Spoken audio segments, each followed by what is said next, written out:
চোখ দিয়া যা দেখিলাম মন দিয়া যা শুনিলাম, চোখ দিয়া যা দেখিলাম মন দিয়া যা শুনিলাম, নবী বিনে দরদি কেউ নাই। আমার আসল পরিচয় আমি মাবুদের গোলাম, আমার আসল পরিচয় আমি মাবুদের গোলাম। মারহাবা কন আরো জোরে, জোর হইল না, যাচ্ছে বলুন। জানের চাইতে ভালোবাসি আমি নবীকে, দয়া করে দিও দিদার মরণের আগে। নবী আমার সহেল সম্পদ, নবী মরিমান, আমার আসল পরিচয় আমি মাবুদের গোলাম। আল্লাহুম্মা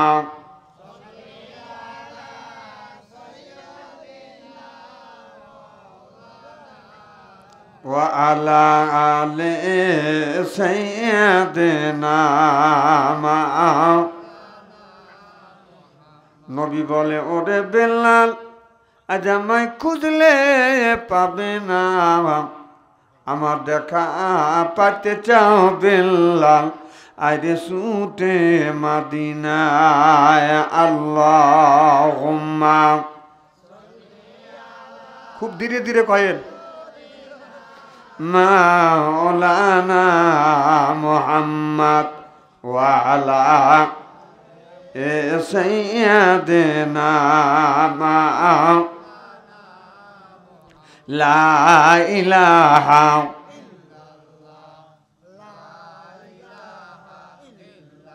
লা ইলাহা।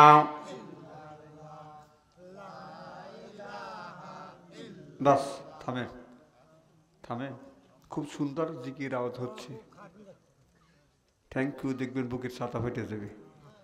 এতগুলি মানুষ যেভাবে ইল্লাল্লাহ ইল্লাল্লাহর জিকির করতেছেন, আমাদের সিরাজগঞ্জ সাদাতপুরে 3 জন মহিলা যদি দরকার করে, আওয়াজের তো জোরে হয়।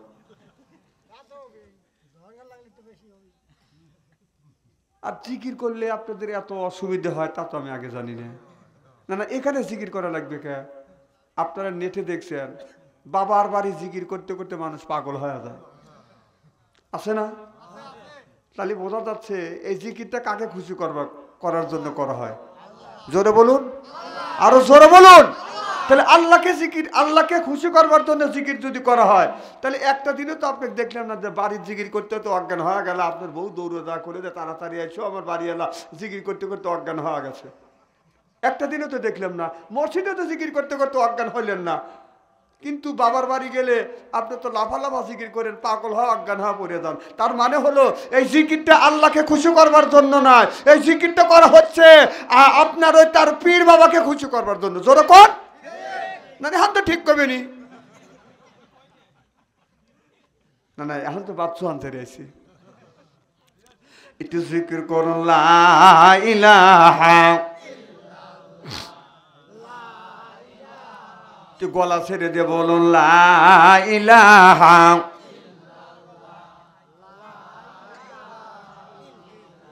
এই কলে মার বান্ধবেলা আকাশে লাগবে মরণ বেলা, এই কলে মার রৌশনীতে কবর হবে তোমার উজালা। লা ইলাহা। আচ্ছা পিছনে জায়গা করে দেন, আর না এই পাশে আসেন, ওখানে জায়গা করে দিলি তো হয়। লা ইলাহা। আসিয়া করে প্রেম খেলা, ফেরামুন দেয় তারে কতই জ্বালা, আল্লাহর আরশ থেকে হুকুমে এলো খুইলা দেও স্বর্গের তালা। লা ইলাহা।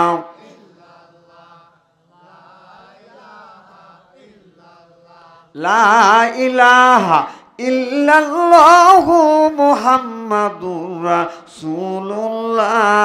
লা ইলাহা।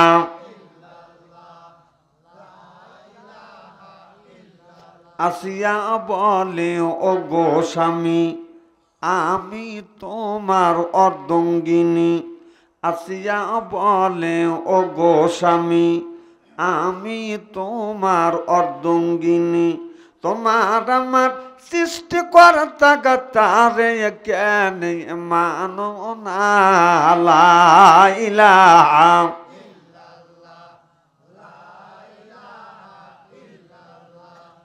লা ইলাহা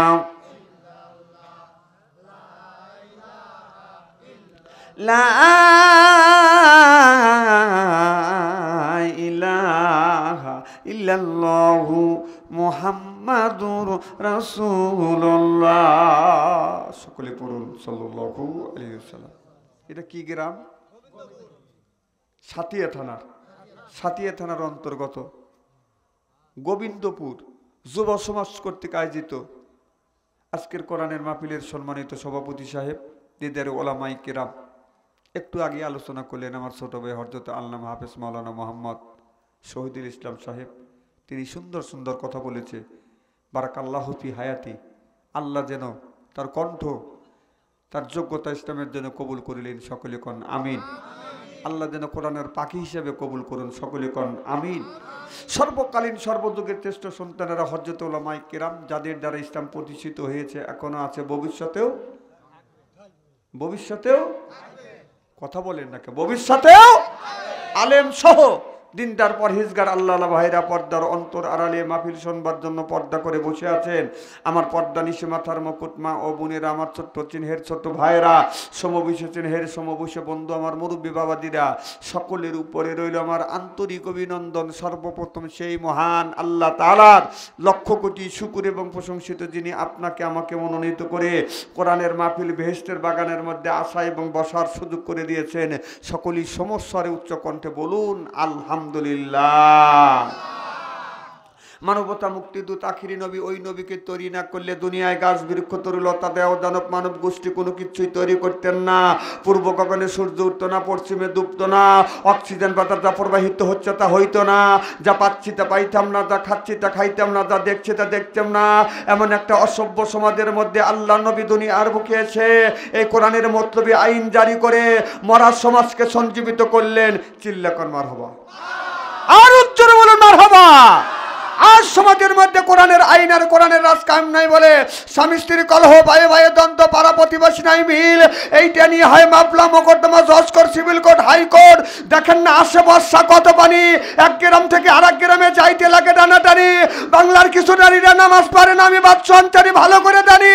ওরা শয়তানের নানি, আল্লাহ কাদের গনি, আল্লাহ কাউরে খাওয়ায় দুধ ভাতে, কারুর ঘরে উড়ায় ছাউনি। জোরকন ঠিক কিনা?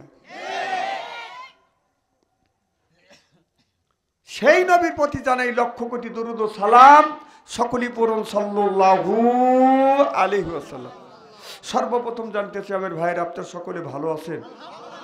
আল্লাহ আপনাদের দয়া আমাকে সুস্থভাবে সহিভাবে কোরআনের মাহফিলের মধ্যে বেহেশতের বাগানের মধ্যে আপনাদের সামনে আসা এবং বসার সুযোগ করে দিয়েছেন। আপনাদের পবিত্র জবান থেকে এ গুনাহগার বাদশা আনসারীর জন্য খাস করে দোয়া করুন। অল্প সময় হলেও যেন কোরআন আর হাদিস থেকে বাস্তব ভিত্তিক দু চারটি কথা আমার মুনিপ, আমার রব, আমার সৃষ্টিকর্তা, আমার বিধানদাতা, আমার রিজিকদাতা আমার জবান থেকে যেন বের করে দেয়। সকলে কোন আমি আর একটিবার বলুন, একটু জোরে বলুন। আমি আপনাদের কাছ থেকে দোয়া চেয়ে নিয়ে আপনাদের সার্বিক আর মঙ্গল কামনা করে আলোচনা শুরু করছি ইনশাআল্লাহ। দেখেন, এটা কোরআনের মাহফিল বেহেশতের বাগান। এই জায়গায় সব মানুষ আসতে পারবে না।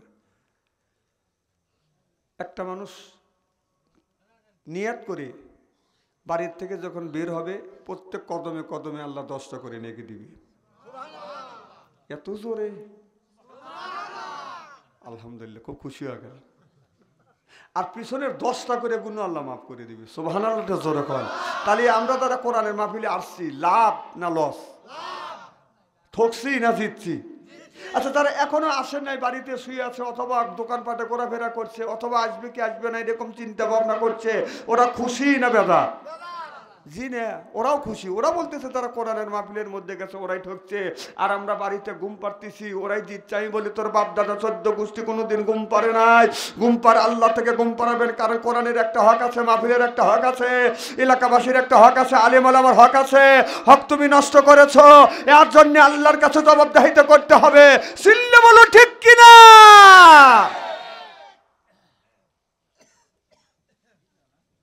ও বংশের মধ্যে কেউ না কেউ একজন না মারা গেছে, না মা মা মারা যায় নাই, বাবা মা সব বাইসে আছে, দাদা দাদু বাইসে আছে, কিন্তু আত্মীয় স্বজনের একজন না একজন মারা গেছে, এরকম লোক আছে না নাই? আচ্ছা, একটা লোক কি বুকে হাত দিয়ে বলতে পারবেন, কি হাত উঠে বলতে পারবেন যে হুজুর আমার বংশের মধ্যে আত্মীয় স্বজনের মধ্যে একটা মানুষ মারা যায় নাই, ওই ব্যক্তিরটা হাত তুলে দেখান তো দেখি। পাওয়া যাবে? পাওয়া যাবে না।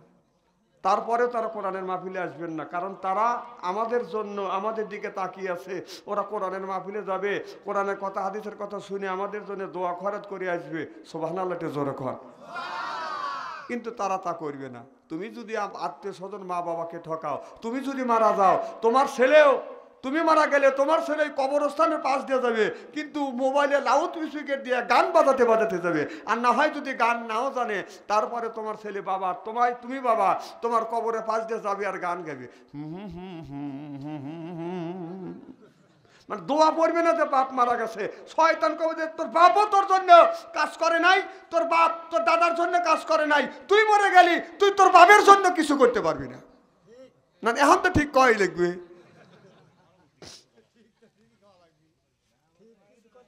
না না, কথা কিন্তু অবাস্তব বলতেছি, একটা কথা অবাস্তব বলবো না। কোরআন হাদিস বর্তমান প্রেক্ষাপট মিলে মিলে কথা বলবে ইনশাআল্লাহ।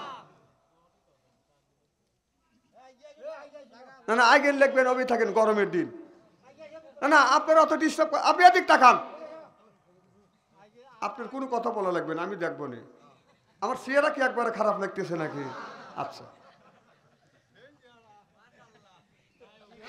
এই মাশাআল্লাহ বলাইতে আমার বেজাল বাজলো, তাতে বোঝা গেল চেহারা দিকে খারাপ না। আল্লাহ এলেম কালাম কণ্ঠ যেরকম দিছে মানুষের মধ্যে ধরান যায়, কেন চেহারায় মাঠের থেকে মারি খাওয়া যাচ্ছে। হাসেন না, হাসেন না। আমি যখন বাড়ির থেকে বের হই, এক একদিন আয়নার কাছে যখন দাঁড়াই, আয়নার কাছে খুব বেশি আমি দাঁড়াই নি, মানে এই চেহারা কয়বার দেখা যায় কয়। এই আয়নার কাছে দাঁড়ালে আমার চেহারা আমারই কাছে ভালো লাগে না।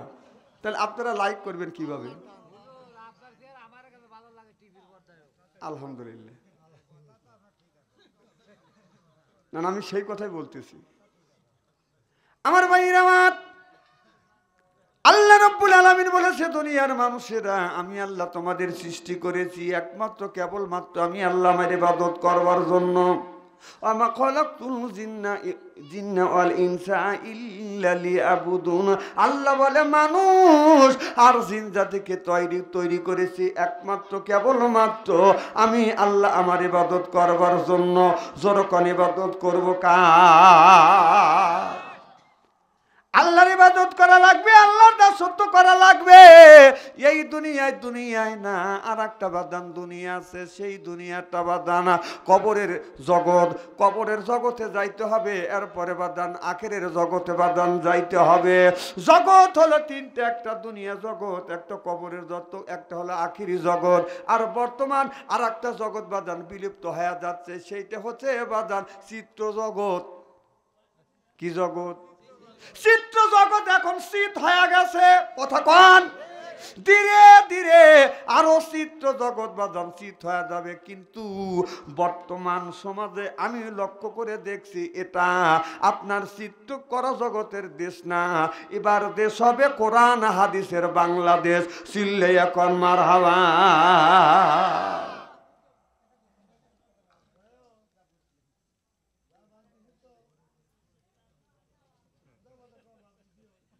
বাড়ি যাইনি,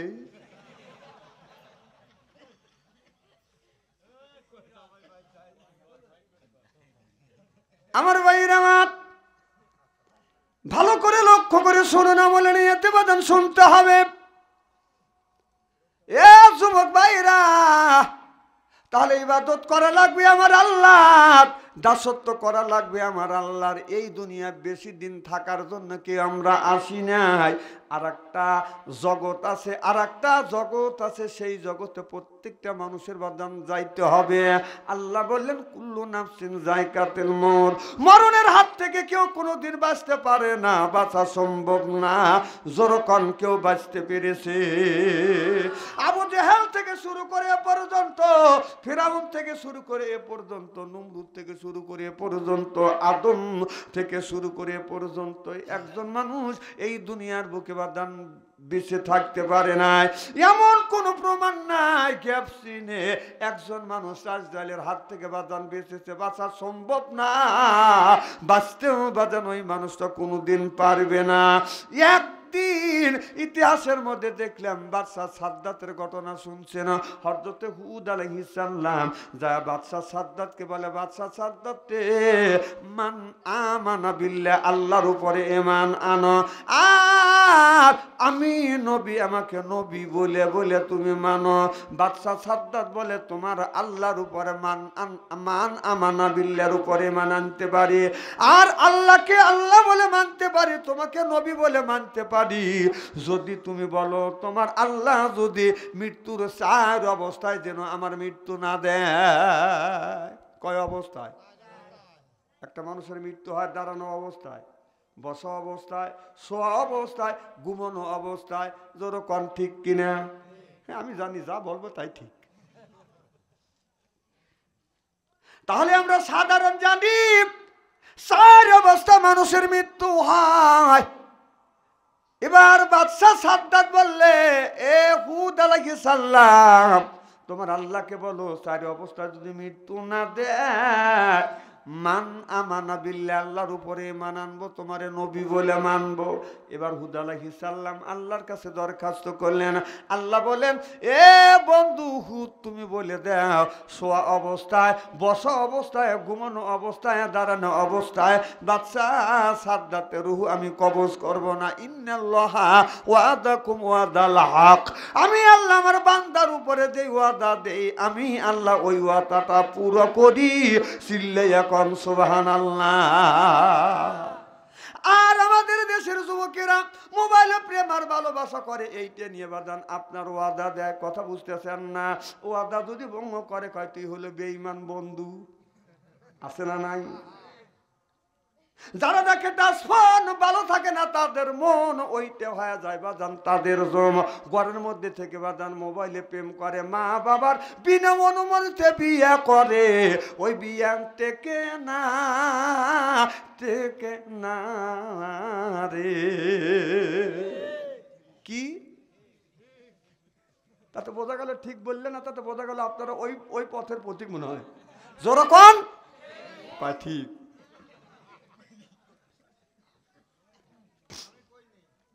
না না, আপনার চালাক মানুষ আমি জানি, আপনি কোনো জায়গায় না ঠকলে বাবির কাছে ঠিক মতো ঠকেন, ওগুলি আমি ভালো করে জানি। আর প্রত্যেক আপনার নামও বাচ্চু যাক। আমার ভাইয়ের আমার ভালো করে লক্ষ্য করে শুনুন, আমরা ওয়াদা দেই, ওয়াদা ভঙ্গ করি। একটা যুবক যুবতী প্রেম করতে করতে প্রেমের সেঞ্চুরি করছে, কথা কয় না, কারণ প্রেমের সেঞ্চুরি করছে। কত যুবক কত মেয়েদের কাছে ওয়াদা দিছে, কত মেয়েরা কত ছেলেদের কাছে ওয়াদা দিছে, শেষ পর্যন্ত ওয়াদা ভাঙছে। আল্লাহ বলে, ইন্নাল্লাহ ওয়াদাকুম ওয়াদাল হক, আমি আল্লাহ যেই ওয়াদা দেই ওয়াদাটা বান্দার উপরে পুরো করি। সুবহানাল্লাহ বললেন না? এবার বাদশাহ সাদ্দাত বলল, তোমার আল্লাহ যখন ওয়াদা দিয়েছে, আল্লাহ ওয়াদা কোনোদিন ভঙ্গ করবে না। মানুষ ওয়াদা দেয়, ওয়াদা ভঙ্গ করে, আল্লাহ ওয়াদা দেয়, আল্লাহ ওয়াদা ভঙ্গ করে না। তবে বলো হুদে, তোমার আল্লাহর ওয়াদা আল্লাহ আপনার ভঙ্গ করবে না, কিন্তু আমার ওয়াদা আমি ভঙ্গ করলাম। মান আমানা বিল্লাহ, তোমার আল্লাহর উপরে আমি ঈমান আনবো না। জোরকান নাউজুবিল্লাহ। বাদশাহ সাদ্দাতকে আল্লাহ এত অলৌকিক শক্তি দিয়েছে, দূরবীন লাগে নাই, যন্ত্র লাগে নাই, মেশিন লাগে না, চোখ দিয়ে এরকম করে যদি নজর করে দেখে, আপনার 50 হাত মাটির নিচে কোন জায়গা স্বর্ণের খনি আছে দেখতে পায়, কোন জায়গা তেলের খনি আছে দেখতে পায়, কোন জায়গা হীরের খনি আছে দেখতে পায়। আল্লাহ এত বড় তাকে অলৌকিক ক্ষমতা দিয়েছিলেন, কিন্তু ওই ব্যক্তি পৃথিবীর মধ্যে বাদাম 2 নাম্বার ধনী, 2 নাম্বার নাম্বার ধনী পৃথিবীর মধ্যে বাদশা সাদ্দাত, কিন্তু আল্লাহকে আল্লাহ বলে বাদান মানে না, আল্লাহকে আল্লাহ বলে স্বীকার করে না। বাদশা সাদ্দাত নিজেই স্বর্ণ দিয়ে, আপনার হীরা কাঞ্চন মানিকার মুক্ত দিয়ে আপনার সুন্দর করে একটা বেহেশত বানাইছে। আর এলাকার ভিতরে সুন্দর সুন্দর যুবতী মেয়েদেরকে বাদান ধরিয়ে নিয়ে গেছে। যেই মুহূর্তে যুবতীরা বাদান সুন্দরী, টানা টানা চোখ বাদান দেখেন না কত সুন্দর মেয়েরা রাস্তা দিয়ে যায়, পায়ে পরে হাই হিল করতেছে কিলকিল, ঠোঁটে লাগায় লটকে পিস। এইটা হলো ইসলামের বীজ। পেট খালি পিঠ খালি, পিছন থেকে খালি যুবকের দেয় হাতে তালি। হিসাব করে দেখলাম অরিজিনাল শয়তানের শালি। ওয়াজ খুব খারাপ লাগতেছে নাকি? চলবে তো? নারাই তাকবীর, আল্লাহু আকবার।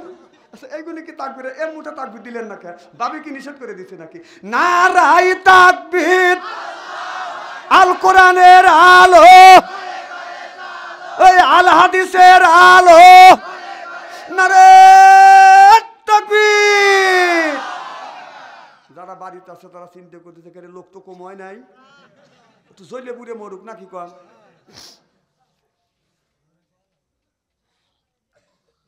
আমার ভাইরা, আমার মুসলমান ভাইরা, আল্লাহর হাবিবের বিয়াম্মাতেরা,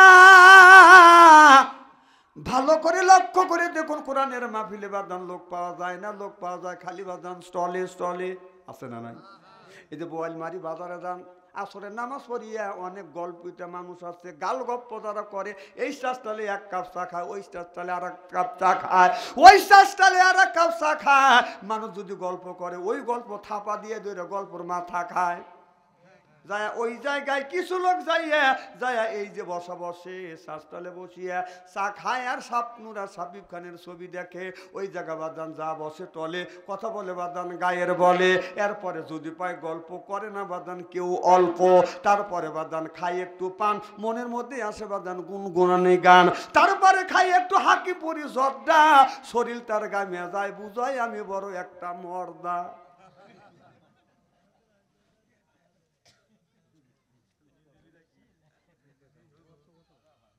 কথা কি অবাস্তব বলতেছি ভাই?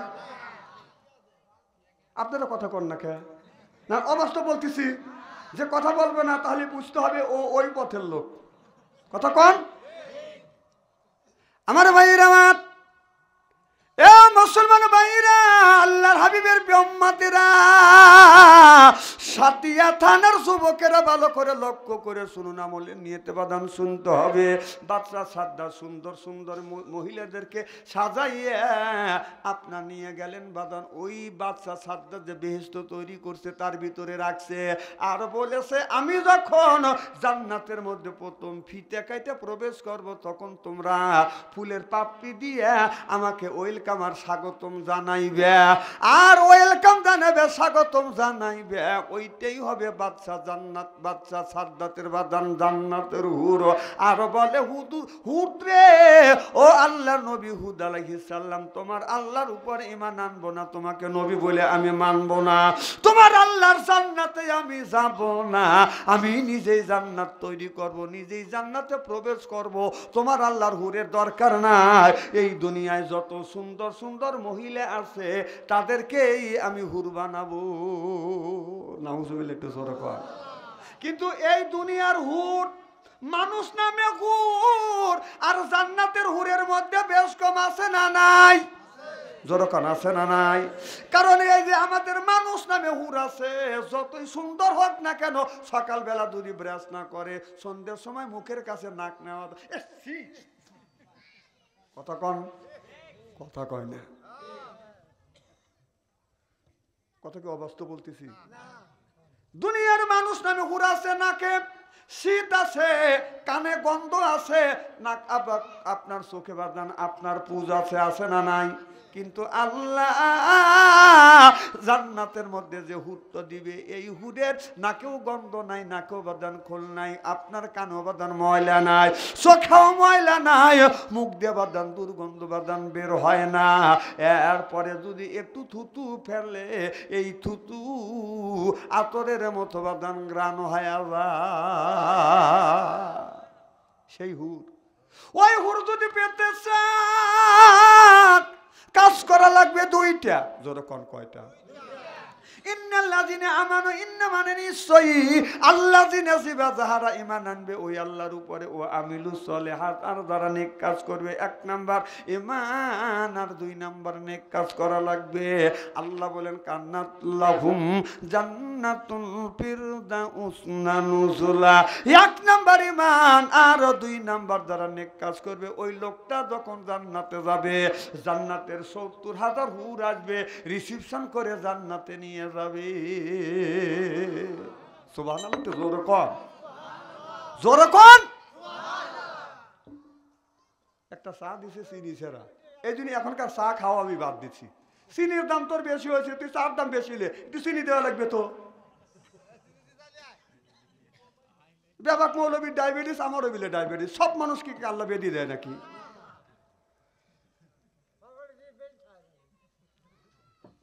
বুড়ো মানুষ দেখে কি যেন বলতেছিলেন, হুর। সুবহানাল্লাহ। তো জোরে কোন।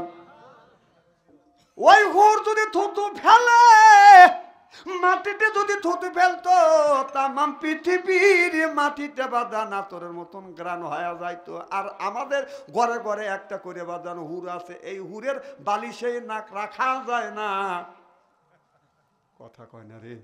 সব বিপদে পড়ে গেছে যে কি হুজুর ডেকে নিয়েছে। হ্যাঁ, সব কথা না, পয়েন্টে পয়েন্টে হুজুর ফালা দিয়ে আমারে খালি ইস্তেরি করে যাচ্ছে। অথচ নামাজ নেই, রোজা নাই, আর জান্নাতে যাওয়ার জন্য পাগল হয়ে যায়, আছে না নাই?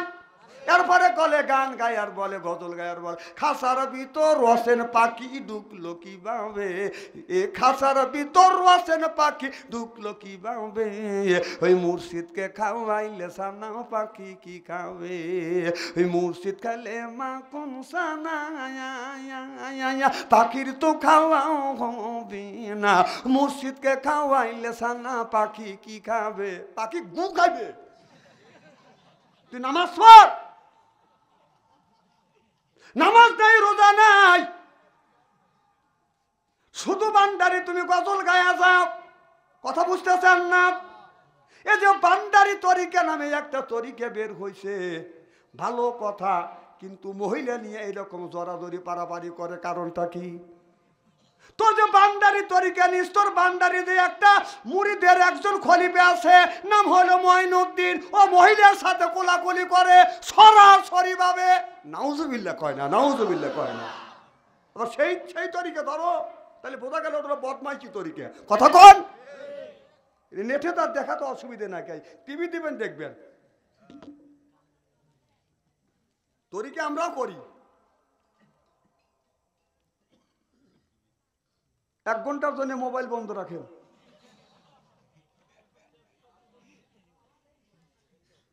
সাইলেন্স করে ভালো।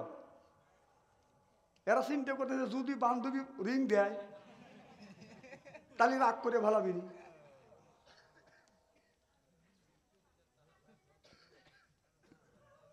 অসুবিধা হচ্ছে আমার ভাইরা, আমার ভালো করে লক্ষ্য করে শুনুন।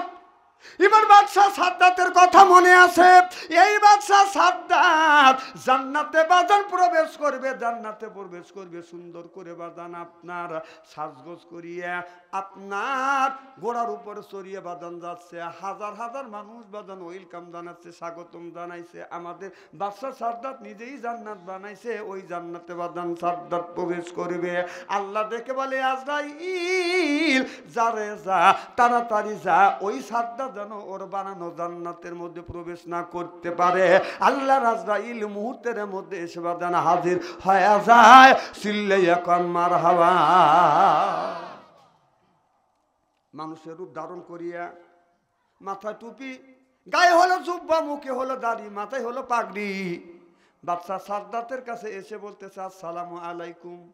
বাদশাহ সাদ্দাত বলে, কে গো তুমি? ফকিরের বাচ্চা ফকির, তুই আমাকে আলাইকুম সালাম দিলি, তোর কিভাবে সালামের উত্তর দেব? দেখেন না আমাদের দেশে চেয়ারম্যান, মেম্বার, মিনিস্টার সালাম দেয় আসসালামু আলাইকুম, ওনকার দাঁত ভাঙিয়ে ভালাই। কথা কন।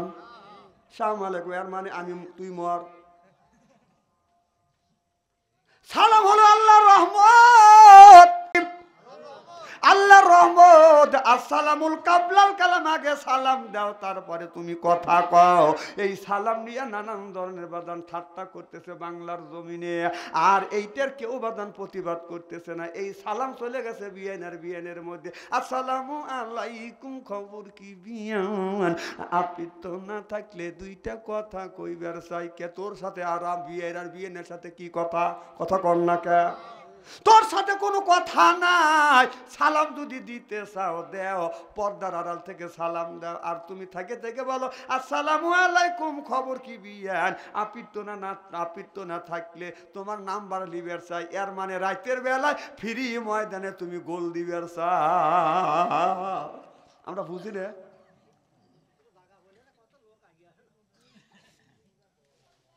যে যেখানে আসবেন অবি বসে পড়বে, দরকার পড়ে খেয়ার পিছনে বাইরে দেন। মারহাবাতে জোরে কর নারাই তাকবীর,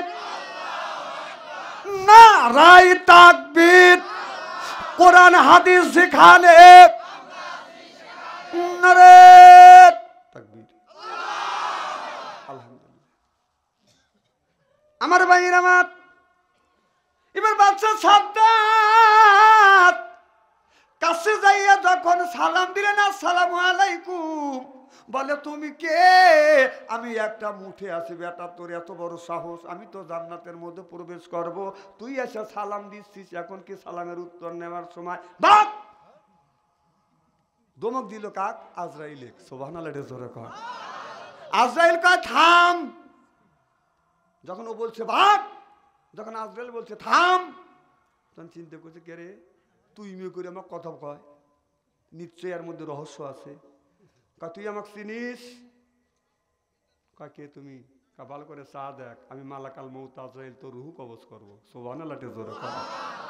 কয় মৃত্যুর চার রাস্তা, দাঁড়ানো অবস্থায়, শোয়া অবস্থায়, ঘুমানো অবস্থায়, বসা অবস্থায় মানুষের মৃত্যু হয়। এই রাস্তা আমি বন্ধ করছি। কিভাবে তুই আমার রুহু কবজ করবি? কয় আল্লাহ চার রাস্তা বন্ধ রাখছে, ১৭ রাস্তা আল্লাহ খুলে রেখেছে। সুবহানাল্লাহ জোরে কর।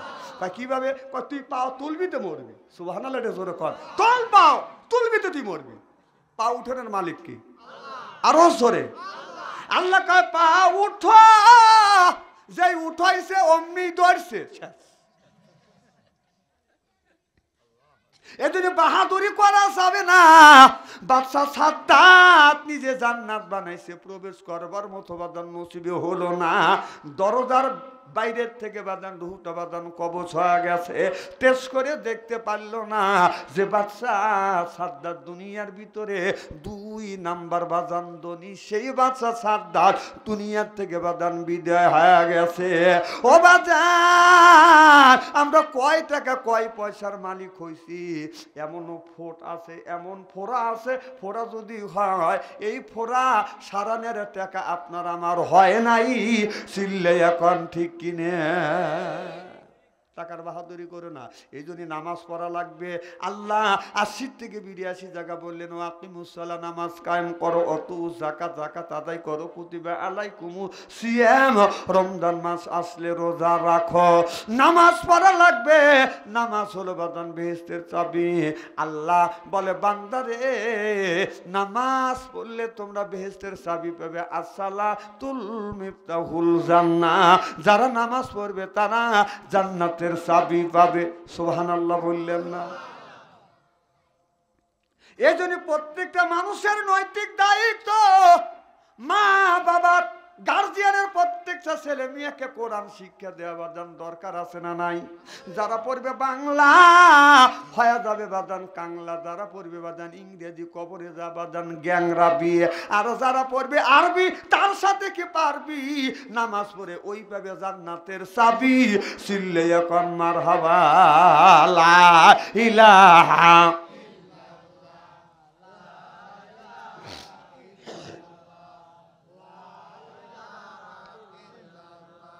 আল্লাহ ইলাহা। এই কলে মার বান্ধবেলা আকাশে লাগবে মরণ বেলা। এই কলে মার রৌশানিতে কবর হবে তোমার উজালা। লা ইলাহা লা ইলাহা ইল্লাল্লাহু মুহাম্মাদুর রাসূলুল্লাহ সাল্লাল্লাহু আলাইহি ওয়াসাল্লাম। আমার ভাইরে আমার, নবীর সাহাবী ওমর বিন সাঈদ, তিনি হলো গভর্নর, বাদান মিশরের গভর্নর। তিনি মিশর থেকে নামাজ পড়িয়া, এই বাচ্চা তোমার আব্বা হারাইছে, বাবা বসো, কথা বলো না, ও তো নিষ্পাপ মানুষ, ওর মা পাঠা দিছে, যা তোর আব্বাকটা গেলিয়া, ওই ওয়াজ শোনা লাগবে না।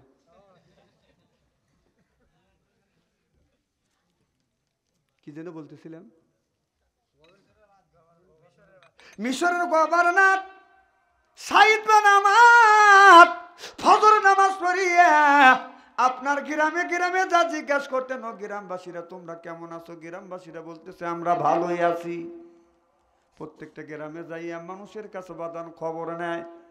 মিশরের গভর্নর মনে করেন আমাদের দেশের মতো একটা এমপি, সুবহানাল্লাহ বললেন না, ফজর নামাজ পড়িয়া গ্রামে যায়। আমাদের দেশে বিগত অনেক এমপি গেছে, ইলেকশনের সময় হইলে প্রত্যেকটা বাড়িতে বাড়িতে বাদান আছে, মানুষের হাত ধরে, চাচা কেমন আছেন, আপনার বাবা কেমন ছিল, আমাকে একটা ভোট দিয়েন, আমি আপনাদের রড দিব, প্রত্যেকটা বাড়িতে আপনার টিউবওয়েল দিব, প্রত্যেকটা বাড়ির আপনার টয়লেট দিয়ে দিব, এই 5 মাইলের রাস্তা করে দিব। বাজান ইলেকশনে ভোট পাইয়া এমপি যখন হয়, আপনার 5 মাইলের রাস্তা খাইছে, কারণ এই রাস্তা আপনার পাকা এখনো হয় নাই। কথা কয় না রে, তার মানে এই রাস্তা খাইছে, টিউবওয়েল খাইছে, বাড়ির ল্যাট্রিন খাইছে, গু খাইছে।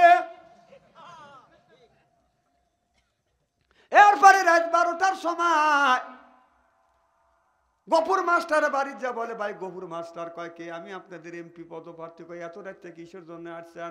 কয় আমি তো ইলেকশনের জন্য, ইলেকশনে দাঁড়াচ্ছি, তুমি তো জানো তোমার আব্বার সাথে কত সম্পর্ক ছিল, ভালোবাসা ছিল, চলো যাই তোমার আব্বার কবর জিয়ারত করে আসি। কয় আমার আব্বা তো মরেই নাই। এটা এমপির অবস্থা।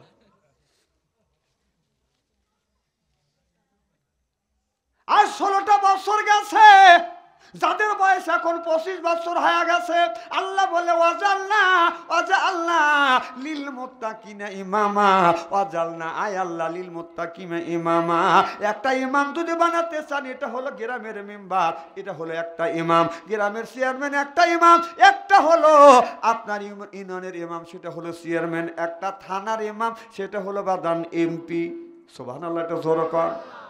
সেই এমপি যদি ভালো হয়, জনগণের কল্যাণ হবে, উপকার হবে।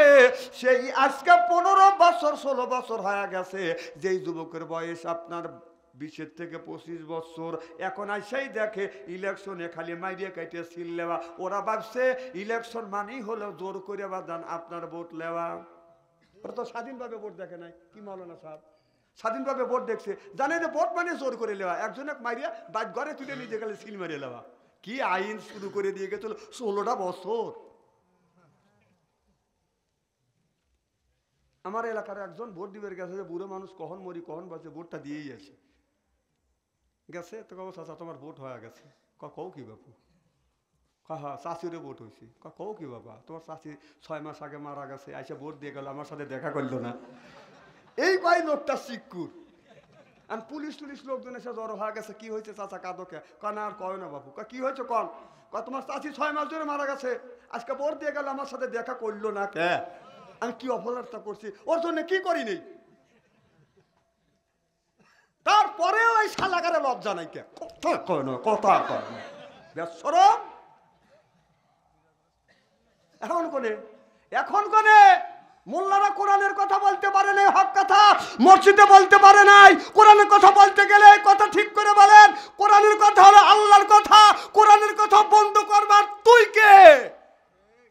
তোর মা বলাইছে, বাসুর রেখে মা বলাইছে, এখন মারা গেছে ভারত। কথা কয় না, কথা কয় না। ওই দেশটা দেউলিয়া বানাইছে সাবেক প্রধানমন্ত্রী, দেশটা দেউলিয়া বানাইছে সাবেক প্রধানমন্ত্রী, কথা কয় না। ওই যে সোনার দেশটা শ্মশান করলো লুইটা পুইটা খাইয়া রে প্রধানমন্ত্রী। ওই যে কোথায় রইলেন কামরুল ইসলাম, কোথায় কাদের কাকা, কই রইল সেই ওই মহিলার সেতাং সেতাং কথা। ওই যে দলের মানুষকে বাসাইয়া, দলের মানুষকে বাসাইয়া দিল্লি করিলে বাসা রে প্রধানমন্ত্রী, কথা কয় না, কথা কয়। কত অবস্থা বলতেছি, 41 সাল পর্যন্ত ক্ষমতায় থাকিবে, কতক্ষণ, 41 সাল পর্যন্ত ক্ষমতায় থাকিবে, নমরুদের মতো দেশটা শাসন করিলে। ওই যে ছাত্রদের ওই রক্ত নিয়ে কতই খেলা খেললে রে প্রধানমন্ত্রী, এ দেশটা দেউলিয়া বানাইছে সাবেক প্রধানমন্ত্রী, চিল্লা বলুন ঠিক কিনে।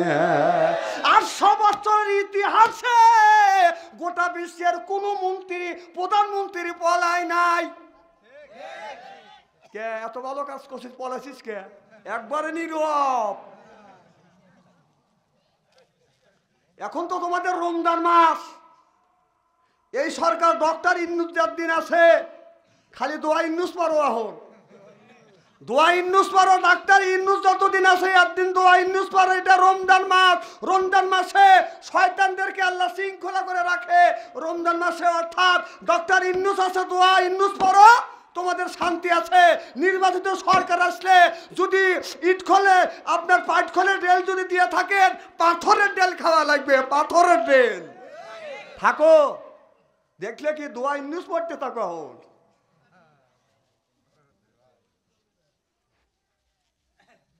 বড় বড় চোখ করে তাকাচ্ছে, কথাকে খারাপ বলতেছি নাকি? তাহলে ওয়াজা আল্লাহ লিল মুত্তাকিনা ইমামা, একটা নেককার পরহেজগার ইমাম বানাবেন, সেটা হলো গ্রামের ইমাম মেম্বার। সেই মেম্বার বানাবেন গেলেও, সেই ইমাম বানাতে গেলেও এ কথা কাপ যখন, তাহলে আল্লাহর হুকুমে গ্রামের প্রতিনিধি একটা মেম্বার বানাবো, অপর একজন দাঁড়াইছে, এই মেম্বার এক তারালা, এই মেম্বার এক মাইরে ভোট লিছে, বড় মেম্বার বড় ইমাম বানাবে দেও নাই। এখন কোনে কথা তো কোরআনের, সুবহানাল্লাহ জোরে কর। আর আমরা বললি যে কোরআনের কথা না, এটা রাজনীতির কথা। রাজনীতি যদি কোরআনের মধ্যে আল্লাহ বলে থাকে, আমি বললি দোষ কি আমার নরম পাও। 16 বছর ওয়াজ করার বাড়ি নেই, 16 বছর আজকে স্ত্রী করে থুয়ে যাবো।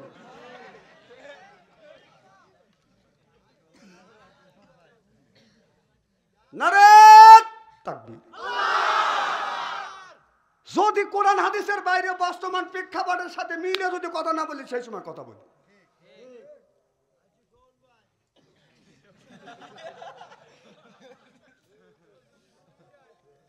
আমার ভাইয়ের আমার ভালো করে লক্ষ্য করে শুনুন, আমলে নিয়ে বলেন শুনতে হবে। কি যেন বলতেছিলাম,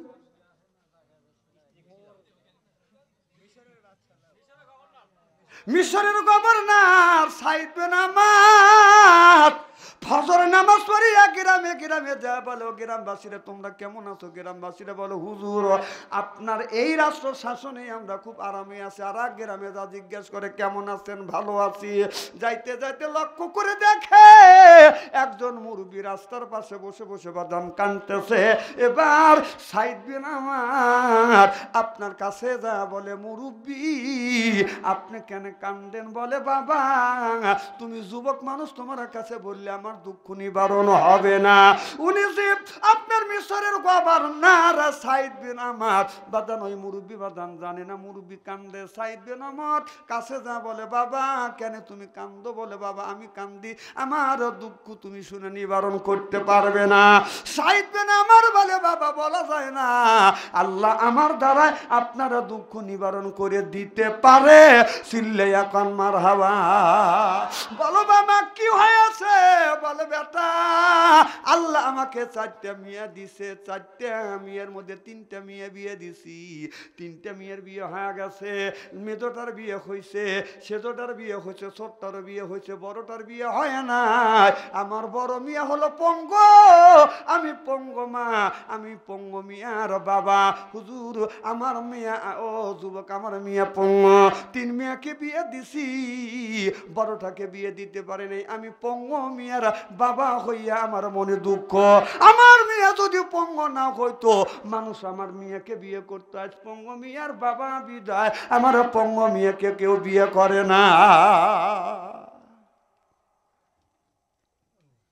আজকের দেশের যুবকেরা প্রেম ভালোবাসা মোবাইলের মধ্যে প্রেমের হিরিক করে, কিন্তু পঙ্গ মিয়াকে কোন যুবক বাদান আই লাভ ইউ বলে না, ওর কাছে মিস কল পর্যন্ত দেয় না।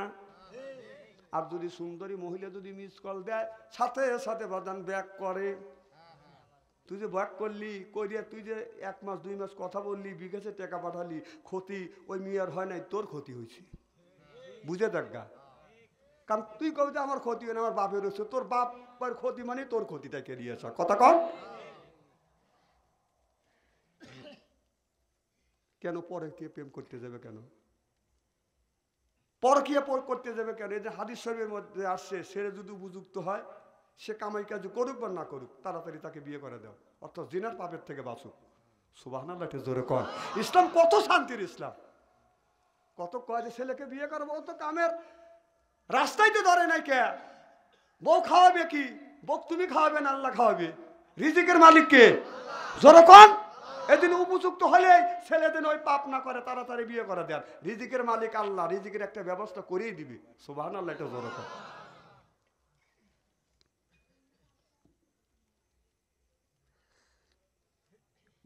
আমার ভাইরা আমার ডেকে বলে বাবা 3টে মেয়ে 4টে মেয়ের মধ্যে 3টে মেয়েকে বিয়ে দিছি, কখন মরি কখন বাঁচি আমি জানি না। কুল্লু নাফসিন যায়কাতুল মউত, কখন জানি মালাকাল মউত আমার সামনে এসে যাবে। বাবা আমার মিয়া পঙ্গ, এই পঙ্গ মেয়েটাকে আমি বিয়ে দিতে পারছি না, কেউ বিয়ে করতে চায় না। কেউ যদি ঘটক লাগা দেই পঙ্গ মিয়ার কথা শুনে কেউ বিয়ে করার জন্য আসে না। সাইদ বিন ওমর বলে বাবা আপনি তো যদি না করো, আপনি তো যদি না করো, আমি আপনার পঙ্গ মিয়াকে বিয়ে করে আমি আমার বাড়িতে বউ বানিয়ে নিয়ে যেতে চাই। চিল্লাইয়া কর মারহাবা। বলে বাবা তুমি কে? বলো হুজুর গো আমি এই মিশরের গভর্নর, আমি হলাম সাইদ বিন আমার, আমি সাইদ বিন আমার। আপনি যদি আপত্ত না করেন আপনার পঙ্গ মিয়াকে আমি বিয়ে করব। বলে বাবা এত বড় তুমি গভর্নর আর তুমি আমার পঙ্গ মিয়াকে বিয়ে করবে? বাবারে তুমি যদি আমার পঙ্গ মিয়াকে বিয়ে করো আমি অন্তর থেকে খুশি হয়ে যাব। এবার সাইদ বিন ওমর মিশরের গভর্নর হয়ে একজন পঙ্গ মিয়াকে বিয়ে করিয়ে বাদান 1টা ছেলে 2টা ছেলে আর 1টি মিয়ার বাদান বাবা হয়ে গেল। চিল্লে এখন মারহাবা।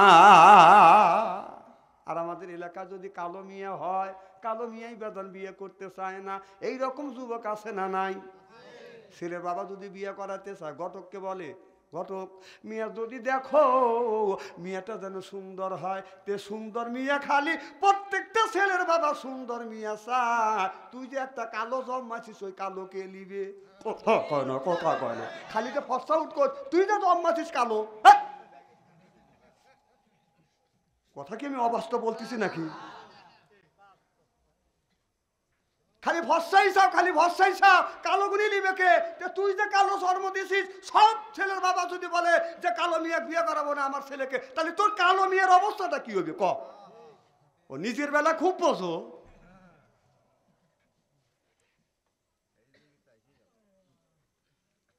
আমার ভাইয়ের আমার ভালো করে লক্ষ্য করে শুনুন, সাইদ বিন আমার যখন কার্যালয়ে যায় মাঝে মধ্যে যায় বাদান আপনার চেয়ারে বসিয়ে বাদান অজ্ঞান হয়ে পড়ে যায়।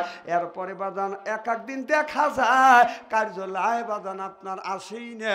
আবার এক একদিন বাড়িতে যাইয়া যদি কর বেকারে যদি ডাকা যায়, সাইদ বিন ওমরকে যদি ডাকে, সাইদ বিন ওমর ঘরের থেকে বাদান সাড়া দেয় না।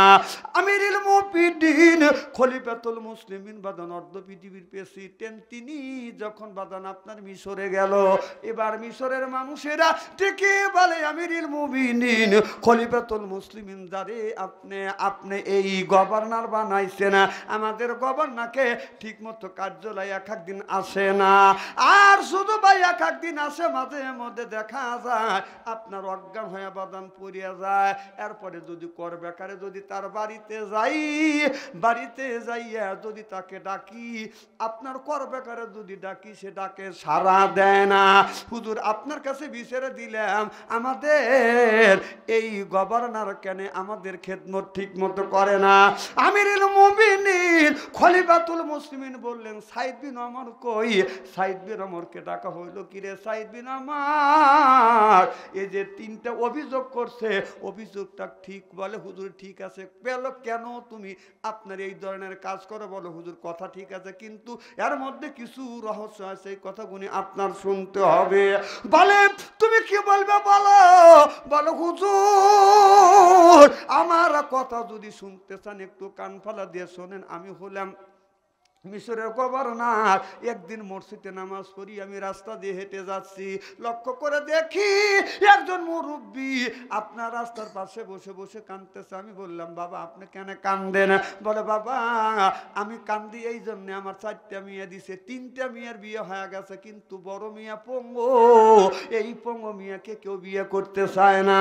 হুজুর আমার যখন এই কথাটা বললো, আমি তখন বললাম বাবা আমি আপনার পঙ্গু মিয়াটাকে বিয়ে করব। পঙ্গু মিয়াকে বিয়ে করে আনছি হুজুর, 2টা ছেলে 1টি মেয়ে হইছে, আমার ছোট ছোট ছেলে মেয়ে। হুজুর আমার বিবি হলো পঙ্গু, রান্না বাড়া করতে পারে না। আমার গায়ে দেখছেন একটা জামা একটা জুব্বা, আমি সপ্তাহে একদিন কার্যালয়ে যাই না, ওই দিন আমার কাপড় চোপড় পরিষ্কার করি, আমার বিবির কাপড় চোপড় পরিষ্কার করি, আমার ছেলে মেয়ের কাপড় চোপড় পরিষ্কার করি।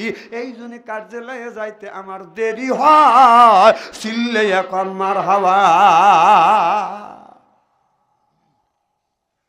মিশরের মানুষেরা চিন্তা করতেছে আমাদের গভর্নর সাইদ বিন ওমর এত কষ্ট করে, এইটা তো আমরা কোনোদিন জানতে যাই নাই। ঠিক আছে, তোমার 2 নাম্বার অভিযোগ কি? অভিযোগ মাঝে মধ্যে তুমি এই কার্যালয়ে এসে অজ্ঞান হয়ে পড়ে যাও, কারণটা কি? বলো হুজুর কারণ হলো আমি পড়ে যাই, আমার এমন একটা কথা আছে, আমার চোখের সামনে আমার এক বন্ধু আবু জেহেল্লা আপনার গাছের উপরে ঝুলাইয়া তীর নিক্ষেপ করে করে মেরেছে। তারপরে যখন ইসলাম ছাড়ে দেয় নাই, শেষ পর্যন্ত ফাঁসি কাছে ঝুলাইয়া তীর নিক্ষেপ করে মারছে, তারপরে ইসলাম ছেড়ে দেয় নাই। হুজুর এই দৃশ্য যখন মনে হয়, আমি সাইদ বিন ওমর আর জ্ঞান ঠিক রাখতে পারি না, অজ্ঞান হয়ে জমিনের মধ্যে পড়ে যায়। সুবহানাল্লাহ বললেন না? ঠিক আছে, 3 নাম্বার অভিযোগ তোমাকে ডাকলে কেন মাঝে মধ্যে পাওয়া যায় না? বলো হুজুর গো আমি প্রত্যেক দিন 7 দিন তো ডিউটি করি, এক দিন আল্লাহর যখন দাসত্ব করতে যাই নিরালায়, আমি যখন আল্লাহকে ডাকতে যাই, যখন আমি নামাজে যাই সিজদায় পড়ি, তখন আমার দুনিয়ার কোনো খেয়াল থাকে না। হুজুর কেউ যদি ডাকি করে আমি শুনি না, আমি আল্লাহর ধ্যানে মশগুল হয়ে যায়, এই জন্য তার ডাক আমার কানে যায় না, ওই সময় তার কাছে আমি আসি না। হযরত ওমর বলল আপনার মিশরের সব মানুষেরা বলল আমাদের গভর্নর এত সুন্দর কাজ করে আমরা জানি না, কিন্তু ওমরের কাছে আমরা অভিযোগ দিয়েছি, আমাদের সব অভিযোগ মিথ্যা হয়ে গেছে। সিল্লা সিল্লা কর মারহাবা লা ইলাহা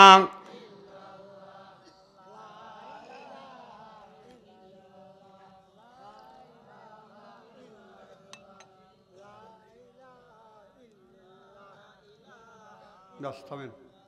শোনেন, যে যুগ বর্তমান পড়ছে, প্রত্যেক বাড়ির 3 সেট ঘর হয়েছে, বিল্ডিং হচ্ছে, তারপরে বাউন্ডারি হচ্ছে। এখন মেয়েরা ঘরের মধ্যে যায় 3 সেট ঘর, বিল্ডিং ঘর, ঘরের মধ্যে আপনার কাজা আদায় করে। স্টার জলসা যদি রাত্রে দেখতে না পারে স্বামীর চাপে, সকালবেলা ঠিক মতোই দেখে।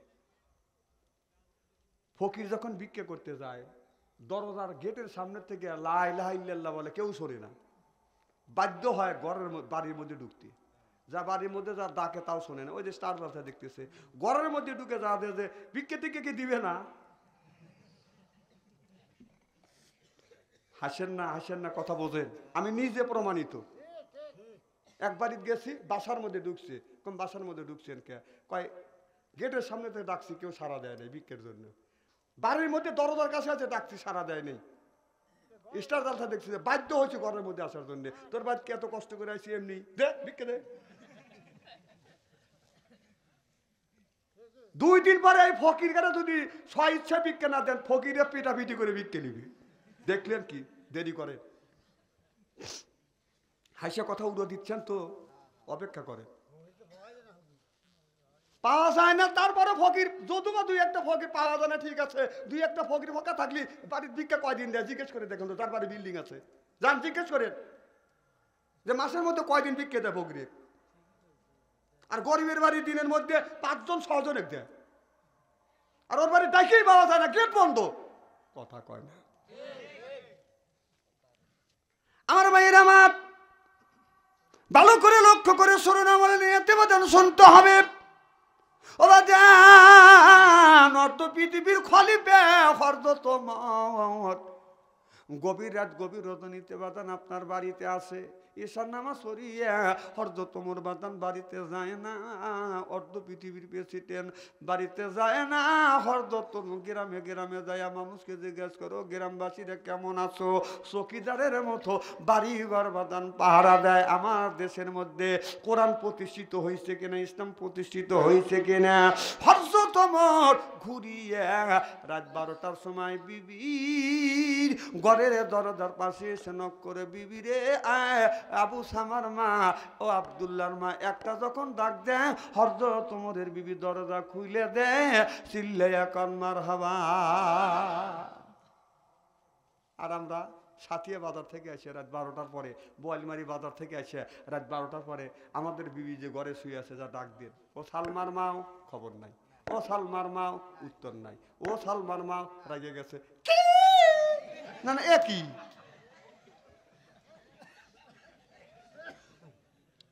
আমার রাত 12টার পরে বিবির ঘরে দরজার পাশে যা বলে আব্দুল্লাহর মা, একটা ডাক দিছে, অমনি দরজা খুলে দিছে। উমরের চোখে যখন চোখ পড়ছে, হযরত ওমরকে দেখছে, অমনি বিবি হযরত ওমরকে সালাম দিছে, আসসালামু আলাইকুম আমার স্বামী, আমার সালাম লা।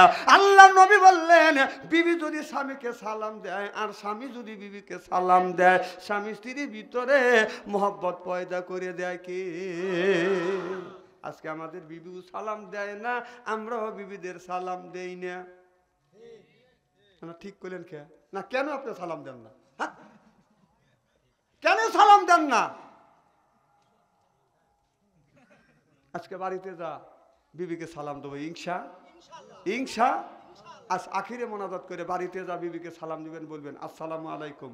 ও আমার বিবি আমার সালাম লা। বিবি লাখে কাবুল্লে হাসবে আর বলবে, ডং করা জায়গা পাচ্ছেও না, অজগুবি এসে সালাম দিচ্ছে। না না, এগুলি টেলিং দিতে হবে না, অজগুবি সালাম দিলে হাসবে না। আমার বিবিকে আমি সালাম দেই। একদিন আমার বড় বাবির সামনে সালাম দিছি, আমার বড় বাবি কাল্লা কাকা বললে হাসে, কম তুমি হাসো কেন?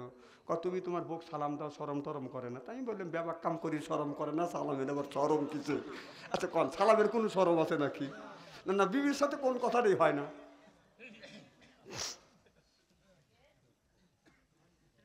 আমার ভাইয়ের আমার, যদি কোরআন হাদিসের বাইরে যদি যাই, কোরআন হাদিস সাথে সমন্বয় করে বর্তমান প্রেক্ষাপট মিলে মিলে আমি কথা বলি। হযরত ওমর বিবিকে ডেকে বলে, বিবি রে রাতে বাজে 12টা, তুমি কি বিছানায় ঘুমাতে যাও না? এবার চলে যাচ্ছেন একবারে,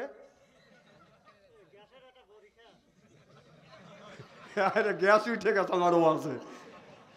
লা ইলাহা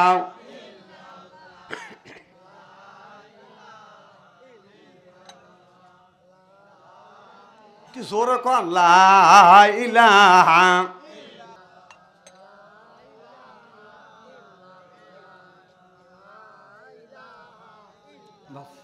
আমার ভাইয়ের আমার বলে বিবি রাত বাজে 12টা, যতদিন তোমার ঘরে দরজার কাছে আসছে বিবি একটা ডাকের বেশি 2টা ডাক দেয়নি, তুমি কি ঘুমাও না? এবার আব্দুল্লাহর মা বলে স্বামী রে, আপনি হলেন মদিনার অর্ধ পৃথিবীর প্রেসিডেন্ট, আর তারির বিবি আমি, আপনি জনগণের খেদমত করবার জন্য বাহিরে কাজ করেন, আর আমি আপনার বিবি আরামে ঘুমাবো না? না ঘুমাই না স্বামী গো, যতক্ষণ পর্যন্ত আপনি বাড়িতে না আসেন এতক্ষণ বসে বসে আমি আমার আল্লাহর নামে জিকির করি, চিল্লাইয়া কন মারহাবা। আর যদি আপনার আসা দেরি হয় আমি মাঝে মধ্যে বসে বসে কোরআন তেলাওয়াত করি, কোরআন পড়ি, আর আমার মৌলার সাথে গল্প করি। এক একদিন দেখা যায় বিবি গুনগুন সুরে বাদান কোরআন তেলাওয়াত করতেছে, অর্ধ তোমার চিন্তা করতেছে আমার বিবি কোরআন তেলাওয়াত করতেছে, এখনো পর্যন্ত আমার বিবি ঘুমায় নাই। হতে আমার বিবি কি মজার আয়াত তেলাওয়াত করতেছে, এক এক সময় ডাক দেয় না, দরজার পাশে দীর্ঘ সময় বাদান দাঁড়িয়ে থাকছে, হঠাৎ করে বাদান কণ্ঠতে গলার মধ্যে কাশি আসছে, ওমর একটু কাশি দিয়েছে। হযরত ওমরের বিবি ঘরের মধ্যে থেকে শুনতে পেরে বলে আব্দুল্লাহর আব্বা নাকি? বলে হ্যাঁ আমি আমার। অমনি দরজা খুলে দিছে, কি গো স্বামী কখন আপনি দাঁড়িয়ে আছেন? বলে বিবি রে আমি এসে দেখি তোমার ঘরের মধ্যে থেকে কোরআন তেলাওয়াতের আওয়াজ শুনি। বিবি রে কোন আয়াত পড়তেছো? আল্লাহর সাথে তুমি গল্প করতেছো, হয়তো তোমার এই মজাটা আমি ডাক দিলে তোমার মজাটা নষ্ট হয়ে যাবে, তুমি কোরআন পড়েছো আমি শুনেছি। সুবহানাল্লাহ বললেন না? আর আমাদের বিবি রাত 12টার পরে, পাবনা জেলা শহর থেকে বাড়িতে আসিয়া রাত 12টার পরে বিবির ঘরের আপনার দরজার কাছে কান লাগাইয়া যদি কোরআন তেলাওয়াতের আওয়াজকে কোনোদিন শুনছি? কথা কন।